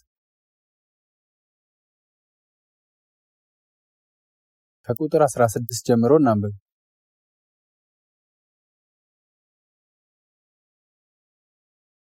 ነገር ግን ሰው በኢየሱስ ክርስቶስ በማመን እንዲጸድቅ እንጂ በሕግ ሥራ እንዳይሆን አውቀን ሥጋን የለበሰ ሁሉ በሕግ ሥራ ስለማይጸድቅ እኛ ራሳችን በሕግ ሥራ ሳይሆን በክርስቶስ እምነት እንጸድቅ ዘንድ በክርስቶስ ኢየሱስ አምነናል።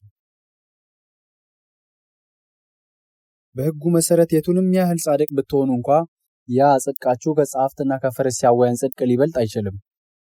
ኢየሱስ ስለ አይሁዶች እንዲህ ብሏቸዋል፣ ጽድቃችሁ ከጻፎችና ከፈሪሳውያን ጽድቅ ካልበለጠ ወደ መንግሥተ ሰማይ ከቶ አትገቡም።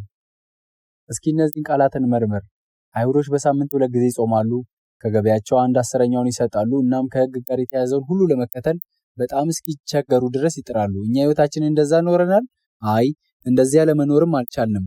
መጽሐፍ ቅዱስ በሕግ ለመጽደቅ የሚሞክር ሥጋ እንደሚወድቅ ይናገራል።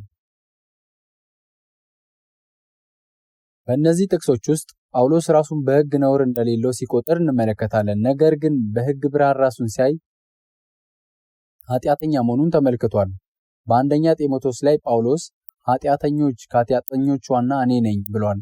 ጳውሎስ ከእርሱ በኋላ ባሉት ትውልዶች ለሚያምኑ ሰዎች ምሳሌ ሆኖ እንዲያገለግል እግዚአብሔር ይህን ጸጋ እንደሰጠው መስክሯል። አሁን ቁጥር 20 በአጠቃላይ እናንብብ። ከክርስቶስ ጋር ተሰቅያለሁ፣ እኔም አሁን ሕያው ሆኜ አልኖርም፣ ክርስቶስ ግን በእኔ ይኖራል። አሁን በሥጋ የምኖርበት ኑሮ በወደደኝና ስለ እኔ ራሱን በሰጠው በእግዚአብሔር ልጅ ላይ ባለ እምነት የምኖረው ነው።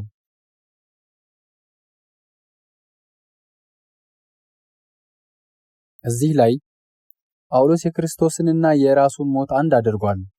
ከክርስቶስ ጋር ተሰቅያለሁ፣ እኔም አሁን ሕያው ሆኜ አልኖርም፣ ክርስቶስ ግን በእኔ ይኖራል።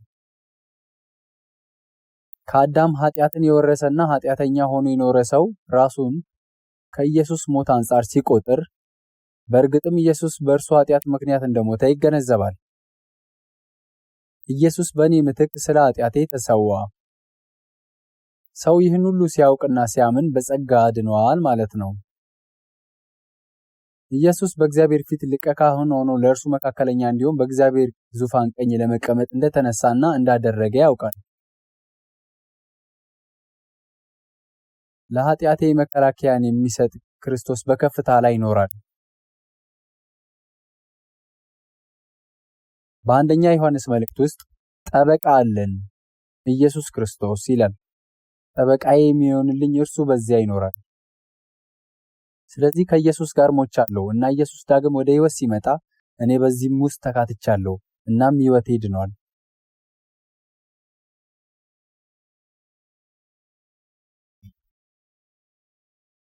ኢየሱስ በእግዚአብሔር ቀኝ ተቀምጧል። ስለዚህ ምንም እንኳ አካሌ በዓለም ውስጥ ቢኖርም ሰውነቴም በዚህ ዓለም ውስጥ ቢኖርም የእውነት ካመንኩ በሕይወቴ በእውነት እግዚአብሔር ተደብቋል። ሕይወቴ በእውነት በእግዚአብሔር ተደብቋል። ስለዚህ ከእርሱ ጋር አስነሳን፣ በክርስቶስ ኢየሱስም በሰማያዊ ስፍራ ከእርሱ ጋር አስቀመጠን ሲል መሄድ ያለብን ወደዚያ ነው። የእውነት ካመናችሁ ይህ ቃል ተገብቶላችኋል። ቀጥሎም ከእርሱ ጋር አስነሳን ከክርስቶስ ኢየሱስ ጋር ይላል። ይህ ቁጥር 6 ነው። ወደ ኤፌሶን ሰዎች ምዕራፍ 2 ቁጥር 6 በክርስቶስ ኢየሱስም በሰማያዊ ስፍራ ከእሱ ጋር አስቀመጠን።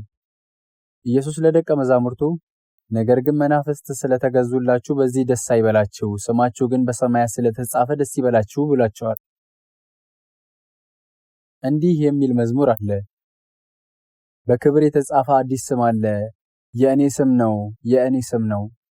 ለምን እንደዚህ አይነት ቃላት እንደተጻፉ፣ ለምን በሙዚቃ እንደተዘጋጁና በከንፈሬ ሊዘመሩ እንደመጡ በጸጥታ ስታስቡ ምንም እንኳን ቃላቱ ከሌላ ሀገር በሆነው ሰው ቢጻፍም ያ ሰው ግን እንዳንተ አይነት ተመሳሳይ ምስክርነት እንዳለው ትረዳለህ።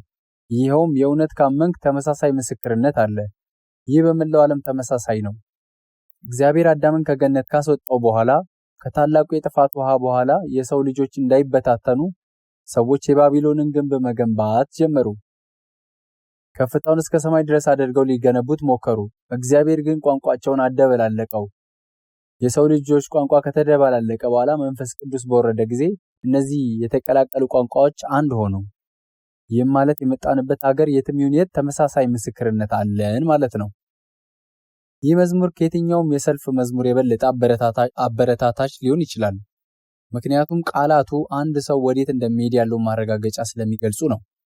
በመቀጠል እባካችሁ ወደ ፊልጵስዩስ ሰዎች ምዕራፍ 3ን ከቁጥር 20 ጀምሮ እስከ ምዕራፍ 4 ቁጥር 3 ድረስ አንብቡ። ከቁጥር 20 ጀምሮ እስከ ምዕራፍ 4 ቁጥር 3 ድረስ አንብቡ። እባካችሁ በቅድሚያ ይህን ምንባብ ታነቡታላችሁ።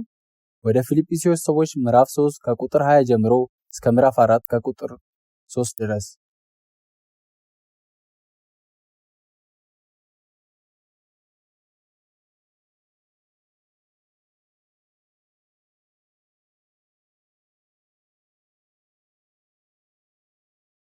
እኛ ሀገራችን በሰማይ ነውና ከዚያም ደግሞ የሚመጣ መድኃኒትን እርሱንም ጌታን ኢየሱስ ክርስቶስን እንጠባበቃለን። እርሱም ሁሉን እንኳን ለራሱ ሊያስገዛ እንደሚችልበት አሰራር ክቡር ሥጋውን እንዲመስል የተዋረደውን ሥጋችንን ይለውጣል። ስለዚህ የምወዳችሁና የምናፍቃችሁ ደስታዬና አክሊሌ የምትሆኑ ወንድሞቼ ሆይ እንዲሁ በጌታ ቁሙ። ወዳጆች ሆይ በአንድ ሐሳብ በጌታ እንዲስማሙ ኤዎድያንን እመክራለሁ፣ ሴንጤኪንንም እመክራለሁ። አንተም ደግሞ በሥራዬ አብረህ የተጠመድ እውነተኛ ሆይ እንድታግዛቸው ለምንሃለሁ። ስሞቻቸው በሕይወት መጽሐፍ ከተጻፉት ከቀለሚንጦስና ደግሞ ከኔ ጋር አብረው ከሰሩት ከሌሎች ጋር በወንጌል ከኔ ጋር አብረው ተጋድለዋልና አመሰግናለሁ። በእነዚህ በእምነት የተሞሉ ክርስቲያኖች ሳይሆኑ አይቀሩም። ስለ ሌሎች አማኞች በትክክል መናገር ችሏል። እናም ስሞቻቸው በሕይወት መጽሐፍ ውስጥ እንዳሉ ይነገር ነበር። የሥራ ባልደረቦቻቸው እንዲረዷቸው ጠየቃቸው። እነዚህን ወደ መንግሥተ ሰማያት የሚደረጉ እርምጃዎችን እየተራመድን ከሆነ፣ ወደ እግዚአብሔር የምንሄድ ከሆነ በዚህን ያህል እምነት ወደፊት ብንሄድ ምንኛ ታላቅ በሆነ ነበር። ከረጅም ጊዜ በፊት የሆነ ነገር አንብቤያለሁ። ታሪኩን በትክክል እንደማስታውስ እርግጠኛ አይደለሁም፣ ነገር ግን በተቻለኝ መጠን ስለ ጉዳዩ ነግራችኋለሁ። ታሪኩ በእንግሊዝ ውስጥ ስለነበረች አንዲት ሴት ነው። ይህች ሴት በብዙ ተመልካቾች ፊት አንድ መዝሙር ዘመረች። ታዳሚውን ጮክ ብሎ እንዲያጨበጭብ ስላነሳሳችው በርካታ ስሜት እጅ ነሳች። ነገር ግን ወደ ውጭ ስትወጣ ከታዳሚዎች መካከል ሆኖ ሲያዳምጥ የነበረ አንድ ቄሳር ሚላን የተባለ ሰው ለዚች ሻርሎት አሊዮት ለተባለች መድረክ ላይ ስትዘምር ለነበረችው ወጣት ሰላምታ አቀረበላት። ከተመልካቾቹ ዘንድ የአድናቆት ጭብጨባ ስላገኘላት መዝሙር ጠየቃት። ያን መዝሙር የዘመረችው ብቻዋን ሆና ነው ወይስ እግዚአብሔር ጋር እንደሆነ ጠየቀ።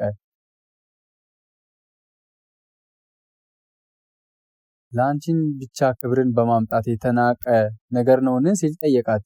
ያንን መዝሙር ከእግዚአብሔር ጋር ሆኖ ባትዘምሮ ኖሮ ከቀይ ብርሃን አውራጃ ውስጥ ካሉት የሴተኛ አዳሪዎች ዘፈኖች ምንም የተለየ እንደማይሆን ነገራት። በተረጋጋ ሁኔታም ሞገታት። እሱም ይቅርታሽን እለምናለሁ፣ ግን ስለ እግዚአብሔር አስቢ፣ ስለ ኢየሱስ ክርስቶስ አስቢ ያላትና ሄደ። ይህች ሴት ወደ ቤቷ ሄዳ ሌሊቱን ሙሉ ስትብሰለሰል አደረች። በጣም ተናደደች። ያ ሰውዬ እንደዛ ተናግሯት እንኳን ከመሄዱ በፊት ግን በትህትና ተሰናብቷት ንግግሩን ጨርሷል። ሁሉን ትክክለኛ ስነ ምግባር ተከትሏል። ይህች ሴት ተጨነቀች። እናም በዚያ ምሽት የራሷን መዝሙር ግጥም ጻፈች።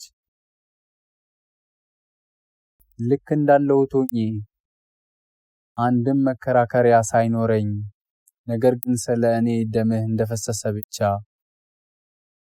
ያንን የመዝሙር ግጥም ጻፈች። ልክ እንዳለሁት ሆኜ የእግዚአብሔር በጎይ መጣው። ይህ በእውነት የተዋበ መዝሙር ግጥም ነው አይደል? ልክ እንዳለሁት ሆኜ የመዝሙሩን ግጥም ስትመለከቱ ቻርሎት ኤሊየት ከተባለው ስሟ ጋር ተያይዞ ታገኙታላችሁ።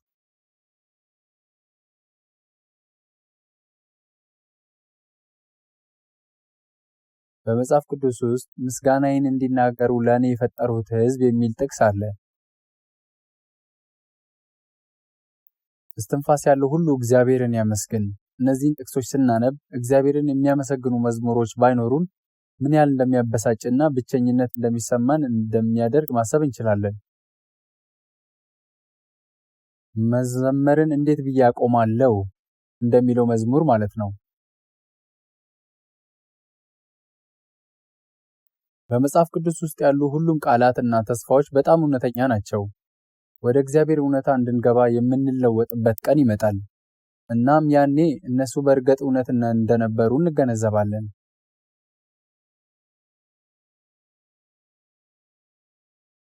እግዚአብሔር ከኃጢአት አዳነኝ ብቻ ሳይሆን ሕይወቴን በምኖርበት ጊዜም እንዲሁ በመጽሐፍ ቅዱስ ውስጥ እንደሚለው በሚያስፈልገንም ጊዜ የሚረዳንን ጸጋ እንድናገኝ ወደ ጸጋው ዙፋን በእምነት እንቅረብ። ይህ ማለት እግዚአብሔር ራሱ ሕያው ነውና ፈቃዱም ከኛ ጋር ነው ማለት ነው። ሰዎች ይህንን አያውቁም። በመጽሐፍ ቅዱስ ውስጥ ነገር ግን ኢየሱስን ከሙታን ያስነሳው የእርሱ መንፈስ በእናንተ ዘንድ ቢኖር ክርስቶስ ኢየሱስን ከሙታን ያስነሳው እርሱ በእናንተ በሚኖረው በመንፈሱ ለሚሞተው ሰውነታችሁ ደግሞ ሕይወትን ይሰጠዋል የሚል ቅዱስ ቃል አለ። በእግዚአብሔር ፊት ለመቆም ስንመጣ አንድ ቀን የምንለወጥ መሆናችን እውነት ነው። ነገር ግን በእኛ በዓለም ሳለን በዚህ ዓለም ውስጥ እጅግ አስጨናቂና አሸባሪ በሆነው ጊዜ ላይም ቢሆን እግዚአብሔር ከኛ ጋር ነው። እሱ ከእያንዳንዳችን ጋር ነው። ስለዚህ በዚህ ዓለም ውስጥ ምንም እንኳን የደስታ መመዘኛዎች ቢኖሩም ኢየሱስ ክርስቶስ በሕይወቴ ውስጥ ከኔ ጋር እንዴት እንደሆነና መጽሐፍ ቅዱስ እግዚአብሔር ራሱ የሰጠኝ ቃል እንዴት እንደሆነ ሳስብ እውነተኛ ደስታ ከዚህ ሌላ የትም ሊኖር እንደማይችል እገነዘባለሁ። እስኪ ካሁን በኋላ እንደዚህ ለመኖር እንሞክር። ወደ መጽሐፍ ቅዱስ ቃል እንቅረብ። በእውነቱ በዚህ ዓለም ውስጥ ከዚህ የተሻለ ምንም ነገር የለም። የሚገርመው ወደ መጽሐፍ ቅዱስ ከቀረብኩበት ጊዜ ጀምሮ የተለወጠ ነገር ቢኖር እኔ ከዚህ ዓለም ያልሆነ ፍጹም የተለየ የሆነ ነገር እንዳለኝ መረዳቴ ነው። ከዚህ ሌላ ለደስታ መሰረት የሚሆን ነገር እንዴት ሊኖር ይችላል? ጌታ ሆይ አንድ ምኞቴ ይሄ ብቻ ነው፣ በዘመኔ ሁሉ አንተን ለማገልገል፣ ከዚያም በዙፋን ፊት ለመቆም መነሳት፣ ሞት የሌለበትም ምስጋናህን መዘመር። ልክ እንደ በራሪ ቀስት ጊዜያቱ ያልፋሉ፣ በክርስቶስ ቁጥጥር ዋጁ። ለምንድን ነው ምድር ነገሮች ላይ የሙጥኝ የምለው? ይህን መዝሙር ስዘምር ሰዎች ሊያዩኝ በማይችሉበት አምድ ጀርባ ቆሜ ነበር። እንባዬን በድንገት ከዓይኖቼ ፈሰሰ። ጌታ ሆይ በጣም አመሰግንሃለሁ። በዚህ ዓለም በኃጢአት የምኖር ኃጢአተኛ ነበርኩ። አንተም አዳንኸኝ። ስላዳንኸኝ አመሰግንሃለሁ። በጣም አመስጋኝ ነበርኩ። አንድ ሰው እጅግ ትልቅ ስጦታ ቢሰጠኝ እንኳ የዚህን ያህል አመስጋኝ አልሆንም ነበር። ይህ የሆነበት ምክንያት እግዚአብሔር ማወቄ በፊት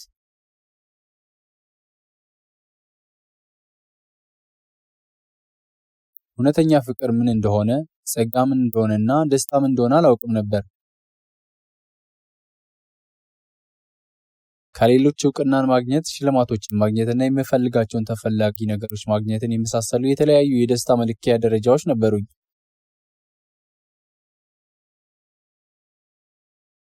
ነገር ግን የእግዚአብሔርን ጸጋ አወቅኩ። እናም የተሰማኝ ስሜት በዚህ መዝሙር ግጥም ውስጥ ተገልጿል።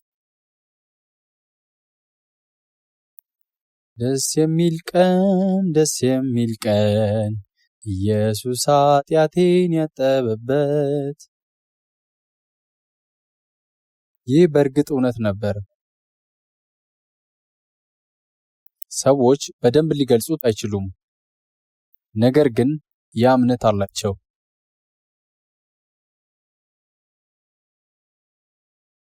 እንዲህ የሚል መዝሙር አለ። ሸክሜ በተወጉት እግሮች ላይ ወደቀ፣ በገሊላው እንግዳ እግሮች ላይ። እሱንም ለዘላለም መውደድ እንደምችል ተሰማኝ።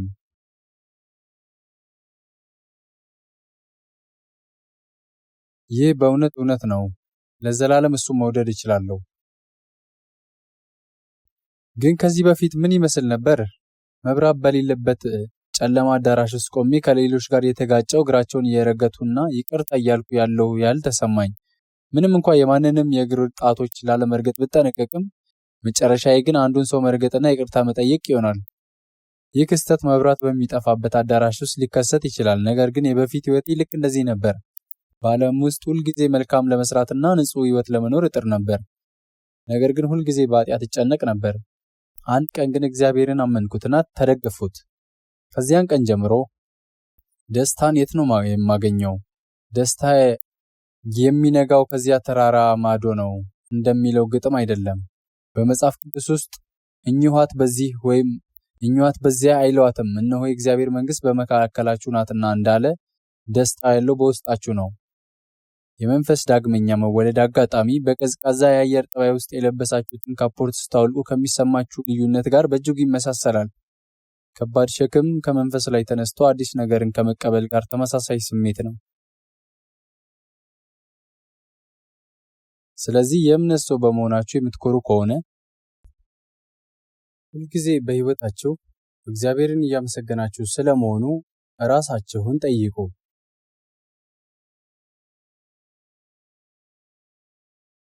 ብዙ ሰዎች እንደሚያደርጉት በአገልግሎት ጊዜ ወይም በጉባኤዎች ላይ ብቻ መዝሙሮችን ከመዘመር ይልቅ እነዚህም መዝሙሮች በሕይወታችሁ ውስጥ ስለመያዛችሁ ራሳችሁን ጠይቁ። በዚህ መንገድ ራሳችሁን ብትመረምሩ ጥሩ ነው። ወደ ቁጥር 6 እንመለስ።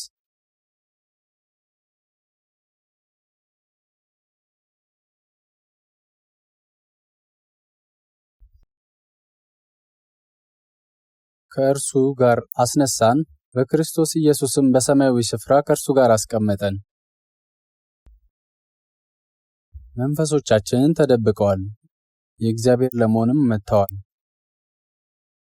በዚህ ዓለም ውስጥ ካሉ የምንመካባቸው ነገሮች ሁሉ ይህ የበለጠ መሆኑን መገንዘብ አለብን። የዚህ ዓለም ሰዎች ያለ እናት ሀገር መኖር ቢኖርባቸው፣ ማለትም የትውልድ ሀገር ባይኖራቸው በጣም ባዶነት ይሰማቸዋል። በታሪክ አይሁዶች የትውልድ ሀገራቸውን ካጡ በኋላ ለ2000 ዓመት በዓለም ዙሪያ ተንከራተዋል። ታሪካቸውን ስናጤን በእውነት ልናዝንላቸው እንችላለን። ሀገሬ በጎረቤት አገር ተወራ ለ36 ዓመታት በግዛቷ ስር ቆይታ ነበር። ሀገርን የማጣት ሐዘን እነዚያን ሰዎች በጣም ብቸኛ ይሆናሉ። ነገር ግን በዓለም ውስጥ ካለ ከየትኛውም ሀገር ብትሆኑ ደስተኛና የበለጸገች ወይም ደግሞ ምስኪን ሀገርን ብትሆኑ እኔ በዚህ ሥጋ ሰውነቴ የሰማያዊ መንግሥት መሆኔን ካወቅሁ በዚህ ዝማሬ ላይ እንዳለው ይሆናል። ሕይወቴና እስትንፋሴ ለእርሱ ነው፣ ያለኝም ደስታ ሁሉ። አንድ ቀን ወደዚያ መንግሥት እንደምንሄድ የተባረከ ተስፋን ይዘን በዚህ ዝቅ ባለ አካል ውስጥ እንኖራለን። ይህ ተስፋ አለን። ነገር ግን አንድ ሰው መንፈሱ በዚህ ተስፋ ውስጥ እንደተደበቀ በእርግጠኝነት ሳያውቅ ሕይወቱን የሚመራ ከሆነ በዛ ዓለም ውስጥ ለምን እየኖረ እንዳለ ለሚገልጽ መልስ አይኖረውም። የቁጥር 6 ቃላት ተራ ቃላት አይደሉም። ከእርሱ ወይም ከክርስቶስ ጋር አስነሳን፣ በክርስቶስ ኢየሱስም በሰማያዊ ስፍራ ከእርሱ ጋር አስቀመጠን ሲል እነዚህ ቃላት ለመንፈሱ ቃል ተገብተዋል፣ እናም ለመንፈሱ የተሰጡ በረከቶች ነበሩ። ስለዚህ እነዚህን ቃላት ተረድተዋል። ትክክለኛ ምስክርነት ላላቸው ክርስቲያኖች እነዚህ ቃላት ተፈጽመውላቸዋል። ትክክለኛ ምስክር ካላቸው እነዚህ ቃላት የራሳቸው ሆነዋል ማለት ነው። በዚህ ዓለም ተወልዶ ሕይወቱን የሚኖር ሰው የማን ልጅ ነህ ብላችሁ ስትጠይቁት ወላጆቼ እገሌና እገሌ ናቸው እና ሕይወቴን እስካሁን ድረስ በዚህና በዚያ መልክ ኖሬያለሁ በማለት በግልጽ ይነግራቸዋል። በተመሳሳይ ሁኔታ አንድ ግለሰብ የእግዚአብሔርን ፍቅር ሲለብስ፣ አንድ ሰው የእግዚአብሔርን ጸጋ ሲለብስ ግልጽ አድርጎ ይነግራቸዋል። እንደዚህ ላለው ለእያንዳንዱ ሰው፣ ለእያንዳንዱና ለሁሉም ክርስቲያን እነዚህ ቃላት የራሳቸው ናቸው። ይህ የሌለው ማንኛውም ሰው ያልታደለ ነው። በመቀጠል ቁጥር 7 በሚመጡት ዘመናትም በክርስቶስ ኢየሱስ ለእኛ ባለው ቸርነት ከሁሉ የሚበልጠውን የጸጋውን ባለጠግነት ያሳይ ዘንድ በሰማይ ተመዝግበን በእግዚአብሔር የተደበቅን ከሆንን ምንም እንኳን እነዚህ በሚመጡት ዘመናትም በክርስቶስ ኢየሱስ ለእኛ ባለው ቸርነት ከሁሉ የሚበልጠውን የጸጋውን ባለጠግነት ያሳይ ዘንድ የሚሉት በጳውሎስ ዘመን የተጻፉ ቢሆንም እኛም ደግሞ ያንን ጸጋ አልተቀበልንምን? 2000 ዓመታት አልፈዋል እና እነዚህ ቃላት በእኛ ውስጥ ተፈጽመዋል። ከኛ በፊት የሄዱት ቅዱሳን የእምነት ሰዎችን ምስክርነት ስናነብ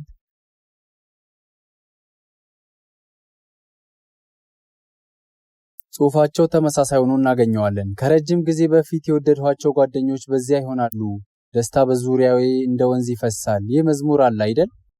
ኦ ክብር ይሆንልኛል፣ ክብር ለኔ፣ ክብር ለእኔ። በቸርነቱ ፊቱን ባየው ጊዜ ያ ክብር ይሆናል፣ ክብር ይሆንልኛል።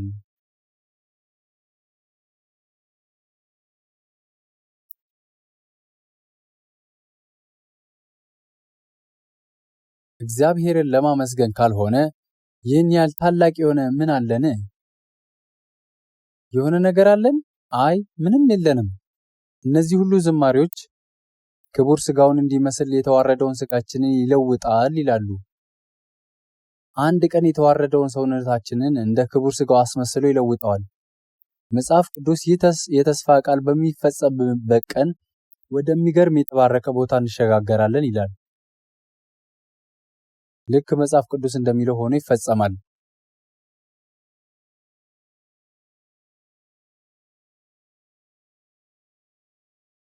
በመቀጠል ቁጥር 8 ሁሉንም አንድ ላይ እናንብበው። ቁጥር 8 ጸጋው በእምነት አድኗችኋልና ይህም የእግዚአብሔር ስጦታ ነው እንጂ ከእናንተ አይደለም፣ ማንም እንዳይመካ ከሥራ አይደለም።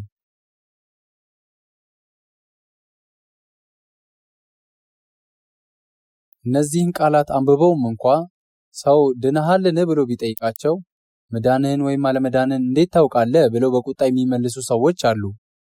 ይህ የሆነበት ምክንያት ከእነዚህ ቃላት ውጭ በሌሎች ነገሮች ተጽዕኖች ስለተደረገባቸው ነው። ይህ ማለት አሁንም በሌላ ኃይል እየተመሩ ነው ማለት ነው። ጸጋው በእምነት አድኗችኋልና ይላል። እምነት ያላችሁ በምን ላይ ነው? እዚህ ጋር ምልክት እናድርግበትና ወደ ሮሜ ሰዎች ምዕራፍ 10 እንሸጋገር። በጳውሎስ ወደ ተጻፈው ሌላኛው መልእክት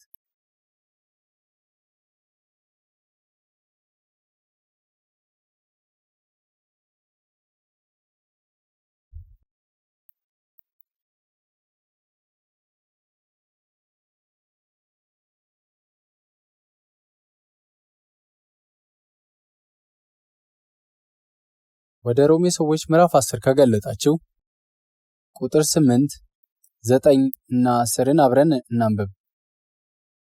ነገር ግን ምን ይላል? በአፍህ በልብህም ሆነ ቃሉ ቀርቦልሃል። ይህም የምንሰብከው የእምነት ቃል ነው። በመቀጠል ኢየሱስ ጌታ እንደሆነ በአፍህ ብትመሰክር እግዚአብሔርም ከሙታን እንዳስነሳው በልብህ ብታምን ትድናለህ። ሰው በልቡ አምኖ ይጸድቃልና በአፉ መስክሮ ይድናል።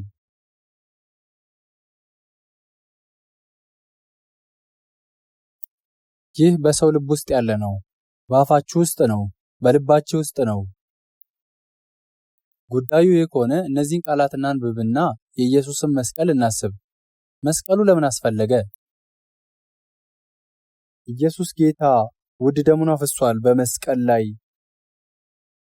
ደሙ መንፈሴን አነጻ፣ ከኃጢአቴ አዳነኝ።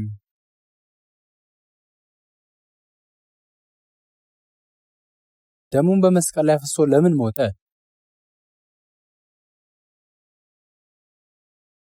ከኛ በፊት ያለፈውና የአንድ አማኝ ቃል ልንመለከተው እንችላለን። ስሙ ስፑርጅን ይባል ነበር።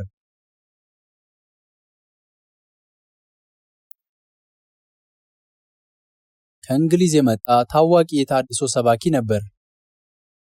ይህ ሰው ስብከትን መስበክ የጀመረው በ17 ዓመቱ ነበር። 16 ዓመት ገደማ ሲሆነው አንድ እሁድ ዘወትር ወደሚሳተፍበት ቤተ ክርስቲያን እየሄደ ነበር። ነገር ግን የበረዶ ክምር በጣም ተከምሮ ስለነበር ወደ ቤተ ክርስቲያኑ መሄድ አልቻለም። ስለዚህም በአቅራቢያ ወዳለው ቤተ ክርስቲያን ሄደ። ወደዚህ ቤተ ክርስቲያን በገባ ጊዜ የራሱ ቤተ ክርስቲያን በትልቅ ወገን እንዳለች አስቦ ነበር። ይህች ቤተ ክርስቲያን ትንሽ ነበረችና ሰውየው መድረኩ ላይ ሲሰብክ ለማየት አይኑን ጣል ሲያደርግ ሰባኪው በስፐርጅን አይኖች ሲያይ የተበጣጠሰ የሆነ ልብስ ለብሷል። ኮብል ሰሪ ወይም ልብስ ሰፊ የሚመስል ሰው። ይህ ሰው ወደ እኔ ዘወር በሉ ተመልከቱኝ የሚል የብሉይ ኪዳን ጥቅስ እያነበበ ነበር። ይህንን ጥቅስ አንብቦ ተመልከቱኝ፣ ተመልከቱኝ፣ እኔ ኢየሱስ ነኝ፣ የእግዚአብሔር ልጅ፣ ደሜን ስለእናንተ አፈሳለሁ፣ የእሾህ አክሊል ደፍቻለሁ፣ ሁለቱ እጆቼ በችንካር ተቸንክረዋል፣ እግሮቼም በችንካር ተቸንክረዋል፣ በጎኔ ላይ በጦር የተወጋው ቁስል ይኸው። ይህንም ማብራራቱን ሲቀጥል ወጣቱ በትኩረት ይከታተልና በልቡ ስብከቱ ለልብስ ሰፊ ደረጃ የሚመጥን ነው፣ ሌላ የሚናገረው ነገር የለውም ያለውን ነገር መስቀሉ ብቻ ነው ብሎ አሰበ። በዚህ መንገድ ለራሱ እያሰበ ማዳመጡን ቀጠለ። ነገር ግን እያዳመጠ ሳልሳ በአትኪው ተመለከተኝ፣ ወደ እኔ ዘወር በል እያለ ነበር። ከዚያም አንተ ወጣት እኔም ለምን ታየኛለህ? ወደ ኢየሱስ ተመልከት እያልኩ እኮ ነው አለው። ስፐርጅን እነዚህን ቃላት ሲሰማ ደነገጠ። እናም ኢየሱስ ለኃጢአቱ ሲል እንደሞተ አወቀ፣ ተገነዘበው። በዚህ ቅጽበትም ተቀየረ። ይህ ታላቅ ሰባኪ ሕይወቱን በሙሉ በእግዚአብሔር ፊት ኖሯል። ማይክሮፎን በሌለበት በዚያ ዘመን ሕይወቱን ሁሉ ለወንጌል አሳልፎ ሰጥቷል። ስለ ኢየሱስ እናስብ። ደግመን ስናስበው አባታችን አዳም ኃጢአትን ሰርቶ እኛ በደማችን ውስጥ ኃጢአት ወርሰናል። ስማችንን ከወላጆቻችን እንደወረስነው ሁሉ ኃጢአታችንንም ከቀደመው አባታችን ከአዳም ወርሰናል። አዳም ፍሬውን በበላ ቀን ሞትን እንደሚሞት እግዚአብሔር ተናግሮ ነበር። አዳም ኃጢአትን በሰራበት ቀን ኃጢአቱን ለመስራት ስንት ቀን ፈጅቶበታል? አዳም ኃጢአተኛ ለመሆን 10 ቀን ፈጅቶበታል ወይስ 20 ቀን ፈጅቶበታል? 2 ቀን ፈጅቶበታልን? በአንድ ቀን ነው ኃጢአተኛ የሆነው። መጽሐፍ ቅዱስ ውስጥ እንዲህ የሚል ጥቅስ አለ። በነገው ዮሐንስ ኢየሱስ ወደ እርሱ ሲመጣ አይቶ እንዲህ አለ፣ እነሆ የዓለምን ኃጢአት የሚያስወግድ የእግዚአብሔር በግ፣ የዓለምን ሁሉ ኃጢአት የተሸከመው በግ። የዓለምን ሁሉ ኃጢአት የተሸከመው በግ። ይህ ለዓለሙ ሁሉ ኃጢአት ተጠያቂ የሆነው በግ በመስቀል ላይ ተሰቅሎ ደምን አፍሷል። በብሉይ ኪዳን ይህንን የሚመለከት ጥቅስ አለ። የዚህችን ምድር በደል በአንድ ቀን አስወግዳለሁ። አዳም ኃጢአተኛ ለመሆን ስንት ቀን ፈጅቶበታል የሚለውን ጥያቄ ለመመለስ 1 ቀን ፈጅቷል። በአንድ ቀን ኃጢአተኛ ሆኖ ኃጢአቱን ለሰው ልጆች ሁሉ አስተላለፈ። ኢየሱስ የዚህ ምድር ኃጢአት ይቅር ሲል ኃጢአታችንን ይቅር ያለን ለስንት ቀን መስቀል ላይ ተቸንክሮ ነው። በዚያን ቀን ኢየሱስ በቀራንዮ ኮረብታ ላይ ተፈጸመ ሲል በዚህ ምድር የሚወለዱትን ኃጢአተኞች የሚመጡትንና የሚሄዱትን ትውልዶች እንዲሁም ከእርሱ በፊት የነበሩትን ኃጢአተኞች ሁሉ ኃጢአት በራሱ ላይ ወሰደ። ሁሉንም ተሸክሞ ደሙ በመስቀል ላይ አፍስሶ ሞተ።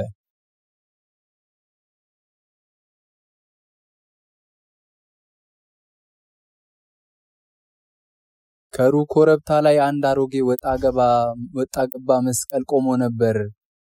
የመከራና የውርደት ምልክትን የሆነ ያ አሮጌ ወጣ ገባ መስቀል ኃጢአታችንን በተሸከመ ጊዜ ኢየሱስ ተፈጸመ ብሏል። ምንድነው የተፈጸመው? የኃጢአተኞችን ሁሉ ኃጢአት አስወገደ። እነዚያን ኃጢአቶች ያጠበውን ደሙን አፈሰሰ። የማዳኑን ሥራ ሁሉ ፈጸመ።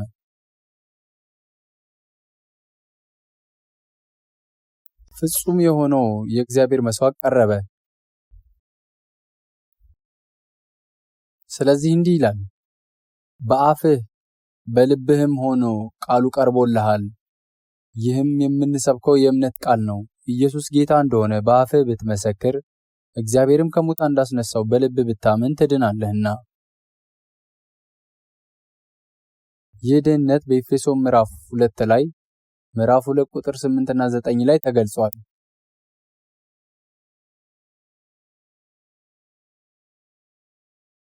ጸጋው በእምነት አድኗችኋልና ይህም የእግዚአብሔር ስጦታ ነው እንጂ ከእናንተ አይደለም፣ ማንም እንዳይመካ ከሥራ አይደለም። ማንም ሊመካ አይችልም። ሁሉም ሰው የዳነው በጸጋ ብቻ ነው።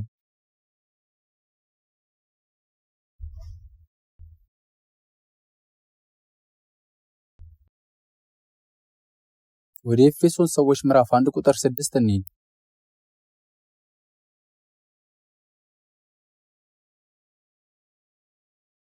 ወደ ኤፌሶን ሰዎች ምዕራፍ 1 ቁጥር 6 እና 7 አብረን እናንብብ።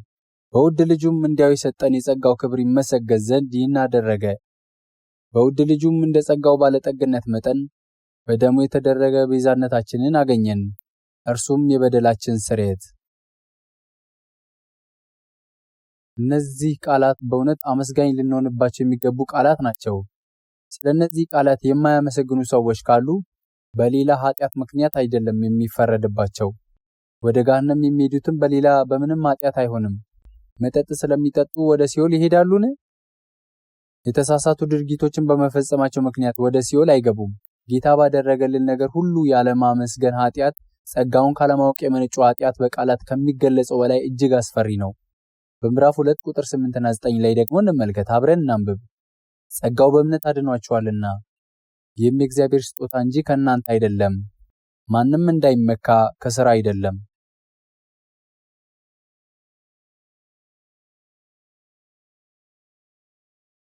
በዚህ ጥቅስ ላይ እናንተ ሲል ራሱን ያገለለ ሰው በእውነት ያሳዝናል።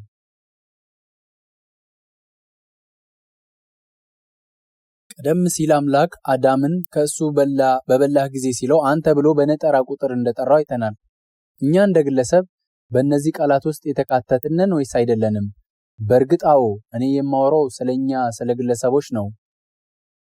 ነፍስ ስትበሳጭ የምበሳጨው እኔ ነኝ እንጂ እኛ አይደለንም።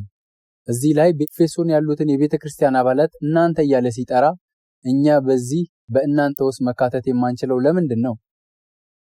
እዚህ ጋር ራሳችሁን ማካተትና ጌታ ሆይ በዚህ ጸጋ በእምነት ድኛለሁ፣ ይህ ከራሴ አይደለም ማለት መልካም ነው። ይህም ማለት ይህ በየትኛውም መልካም ስራዬ አልመጣም፣ የእግዚአብሔር ስጦታ ነው እንጂ በስራ አይደለም።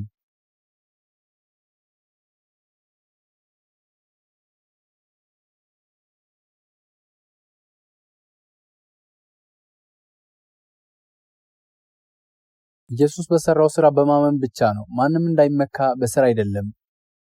ከስራዎቻችን ጋር ወደ እግዚአብሔር ፊት መሄድ አንችልም። ከስራችን ጋር በእግዚአብሔር ፊት መቆም አንችልም። ኃጢአታችንን ለማጠብ የጌታ መልካም ስራ ሁሉ ተፈጽሟል። ሁሉም የእርሱ ስራና ፍቅሩ ነበር።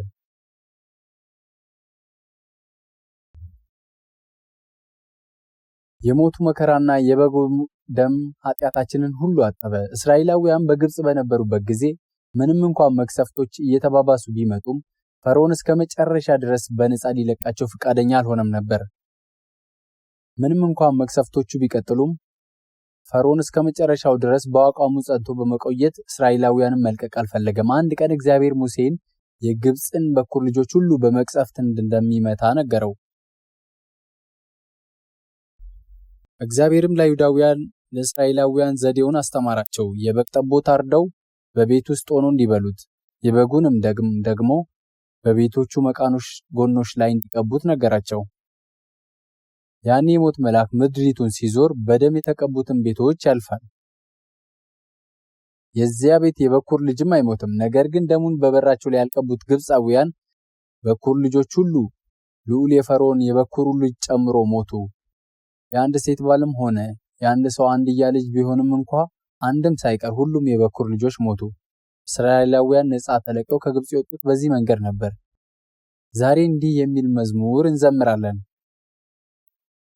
ደሙን ሳይ አልፋችኋለሁ። ደሙ ስለ እኔ ምስክር በልቤ ውስጥ ይመሰክራል።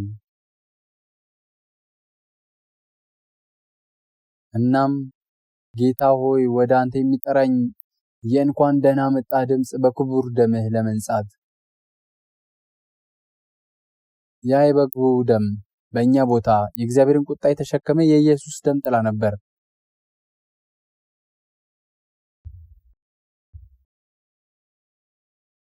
ይህ በእውነት ልናመሰግንበት የሚገባን ጉዳይ ነው። ኢየሱስ ያንን ደም ባያፈስ ኖሮ ምን አይነት ሰዎች እንሆን ነበር?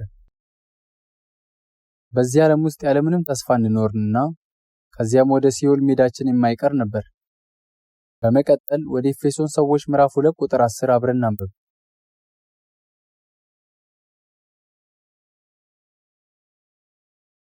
እኛ ፍጥረቱ ነንና እንመላለስበት ዘንድ እግዚአብሔር አስቀድሞ ያዘጋጀውን መልካሙን ሥራ ለማድረግ በክርስቶስ ኢየሱስ ተፈጠርን።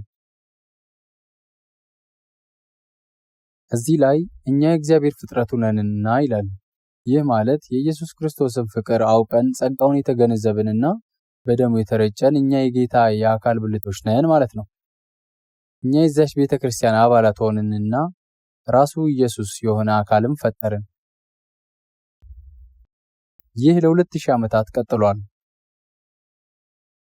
ማንም ይሁን ማን እንደ አውግስጦኖስ ወይም ቶማስ አኩዊናስ ከቀድሞ የካቶሊክ ቤተክርስቲያን የመጡ ቢሆንም ወደ ኋላ ስንመለስ ደግሞ ጳውሎስ ሆነ ጴጥሮስ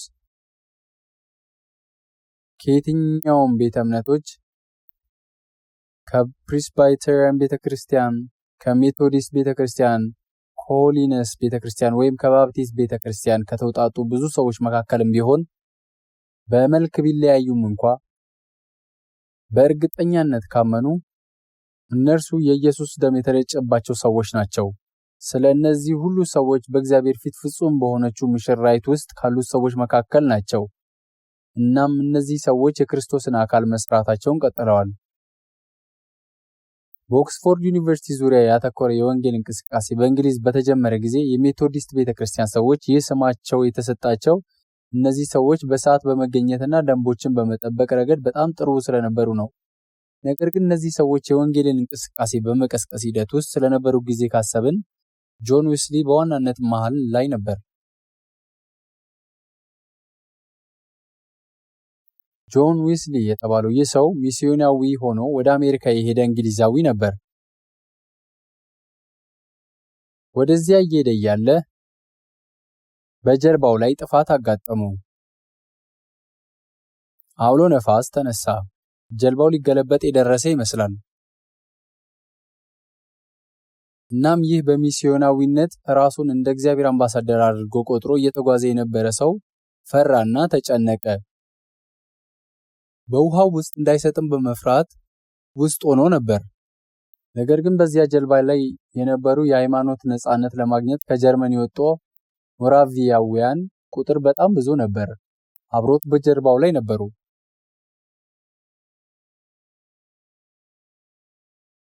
እናም በጣም የሚገርም እንግዳ የሆነ ነገር ስለነበር አንድ ጥያቄ ጠየቃቸው። እነዚህ በቡድን ያሉ ጀርመናውያን በጀልባው ላይ ነበሩና በእውነቱ በምንም አይነት መልኩ አስደናቂ ሰዎች አይመስሉም። አንድ ገበሬ የሚመስል የቤተ ክርስቲያን አገልጋይ ስብከት እየሰበከና በመዝሙር እየመራቸው ነበር። መጽሐፍ ቅዱስን አጠኑ፣ ጸለዩና አመሰገኑ። አውሎ ነፋሱ እያለም ቢሆን መጽሐፍ ቅዱስን አነበቡ። ነገር ግን ይህ ሚስዮናዊ በጣም ፈርቶ ነበር። እናም በኋላ አሜሪካ ሲደርሱ እና ከጀልባው ሲወርዱ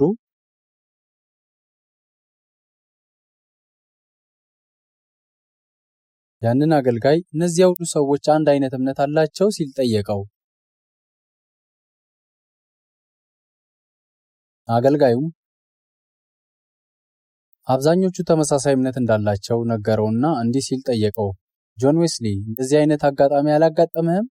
የእግዚአብሔር መንፈስ ቅዱስ በአንተ ላይ ሆኖ ሲቆጣጠር አላጋጠመህም? ምን አለው? እሱም አዎ ብሎ መለሰ። በኋላ ግን በዚያን ጊዜ እንደዋሸ በግል ማስታወሻው ላይ ጽፏል። በሚስዮናዊነት ስራው ላይ ሳይሳካለት ወደ ቤቱ ተመለሰ። በልቡም ውስጥ ውድቀት ሆኖ ነበር። ወደ እንግሊዝ ተመለሰ። እናም አንድ ቀን ምሽት ባልደርስጌት ጎዳና ላይ ወደሚገኙ የመጽሐፍት መሸጫ ባለቤቶች ስብሰባ ሄደ። በዚያ ሱቁ ከተዘጋ በኋላ መጽሐፍ ቅዱስን ያጠኑ ነበር። አንድ ሰው ተነስቶ የሉተሩን የሮሜ መልእክት መግቢያ ነበበ። ጆን ዌስሊ በልቡ ውስጥ ሙቀት የተሰማው በዚያ ወቅት፣ በዚያ ወር፣ በዚያ ቀን፣ በዚያ ሰዓትና ደቂቃ ውስጥ ነበር። በዚያ ጊዜ የእግዚአብሔርን ፍቅር እንዳገኘው ተናግሯል። በዚህ ሰው ላይ ከፍተኛ ተጽዕኖ ያሳደረበት ሰው ቢኖር ሕይወቱን በሙሉ እግዚአብሔርን እያመሰገነ ከኖረው ከታናሽ ወንድሙ ቻርልስ ዌስሊ በስተቀር ሌላ ሰው አልነበረም። ኦ ሺህ አንደበቶች የሚዘምሩት የታላቁ አዳኜ ውዳሴ፣ የአምላኬና የንጉሴ ክብር፣ የጸጋውም ድሎች። 1000 አንደበቶች ቢኖሩ ኖሮ ሁሉንም የእግዚአብሔር ውዳሴ ለመዘመር ይጠቀምባቸው ነበር። የእግዚአብሔርን ውዳሴ በሚዘምሩ ሰዎች ተጽዕኖ ያደረበት ይህ ሰው ዌስሊ ይህንን ተረድቷል። እናም ይህ እንቅስቃሴ በጥሩ ሁኔታ ላይ በነበረበት ወቅት በእንግሊዝ ውስጥ እንቅፋት ገጥሞ ጀመረ። እኛ የእግዚአብሔር ፍጥረት ነን ሲል መንፈስ ቅዱስ የሚገዛው አካል ክፍሎች ማለትም ኢየሱስ ለ2000 ዓመታት ራሱ የሆነበት አካል ሁሉ ኢየሱስ በሚመጣበት ቀን ይሰበሰባሉ።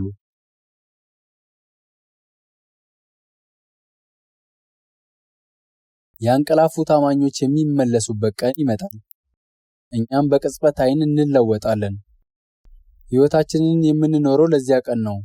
ስለዚህ መጽሐፍ ቅዱስ እኛ ፍጥረቱ ነንና እንመላለስበት ዘንድ እግዚአብሔር አስቀድሞ ያዘጋጀው መልካሙን ሥራ ለማድረግ በክርስቶስ ኢየሱስ ተፈጠርን ይላል።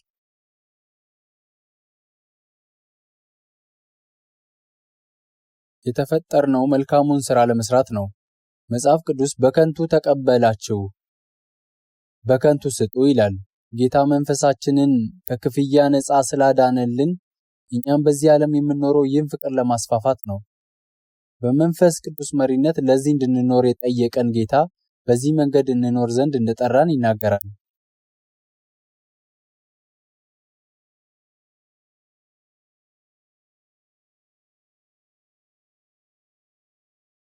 እንጸልይ።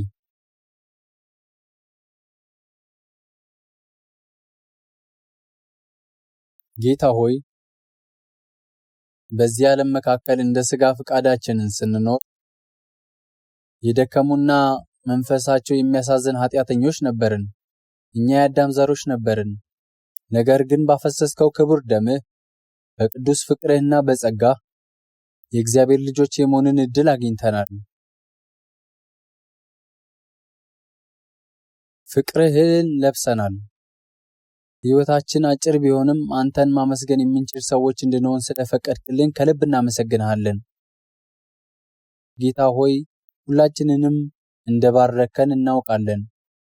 እናም ማንም ወደ ኋላ ቀርቶ እንዳይንገላታ እንጸልያለን። ቀሪ ዘመናችንን በጸጋ እንድንኖር ፍቀድልን። እያንዳንዳችንን አንተ እንደባረከን አውቀን እንድንገነዘብና እንድንኖር መንፈስ ቅዱስ እየመራን እንደሆነ እናውቃለን። የቀረውን ጊዜያችንንና ሐሳባችንን ባንተ እጅ ውስጥ እንተዋለን። በኢየሱስ ስም ጸለይን። አሜን።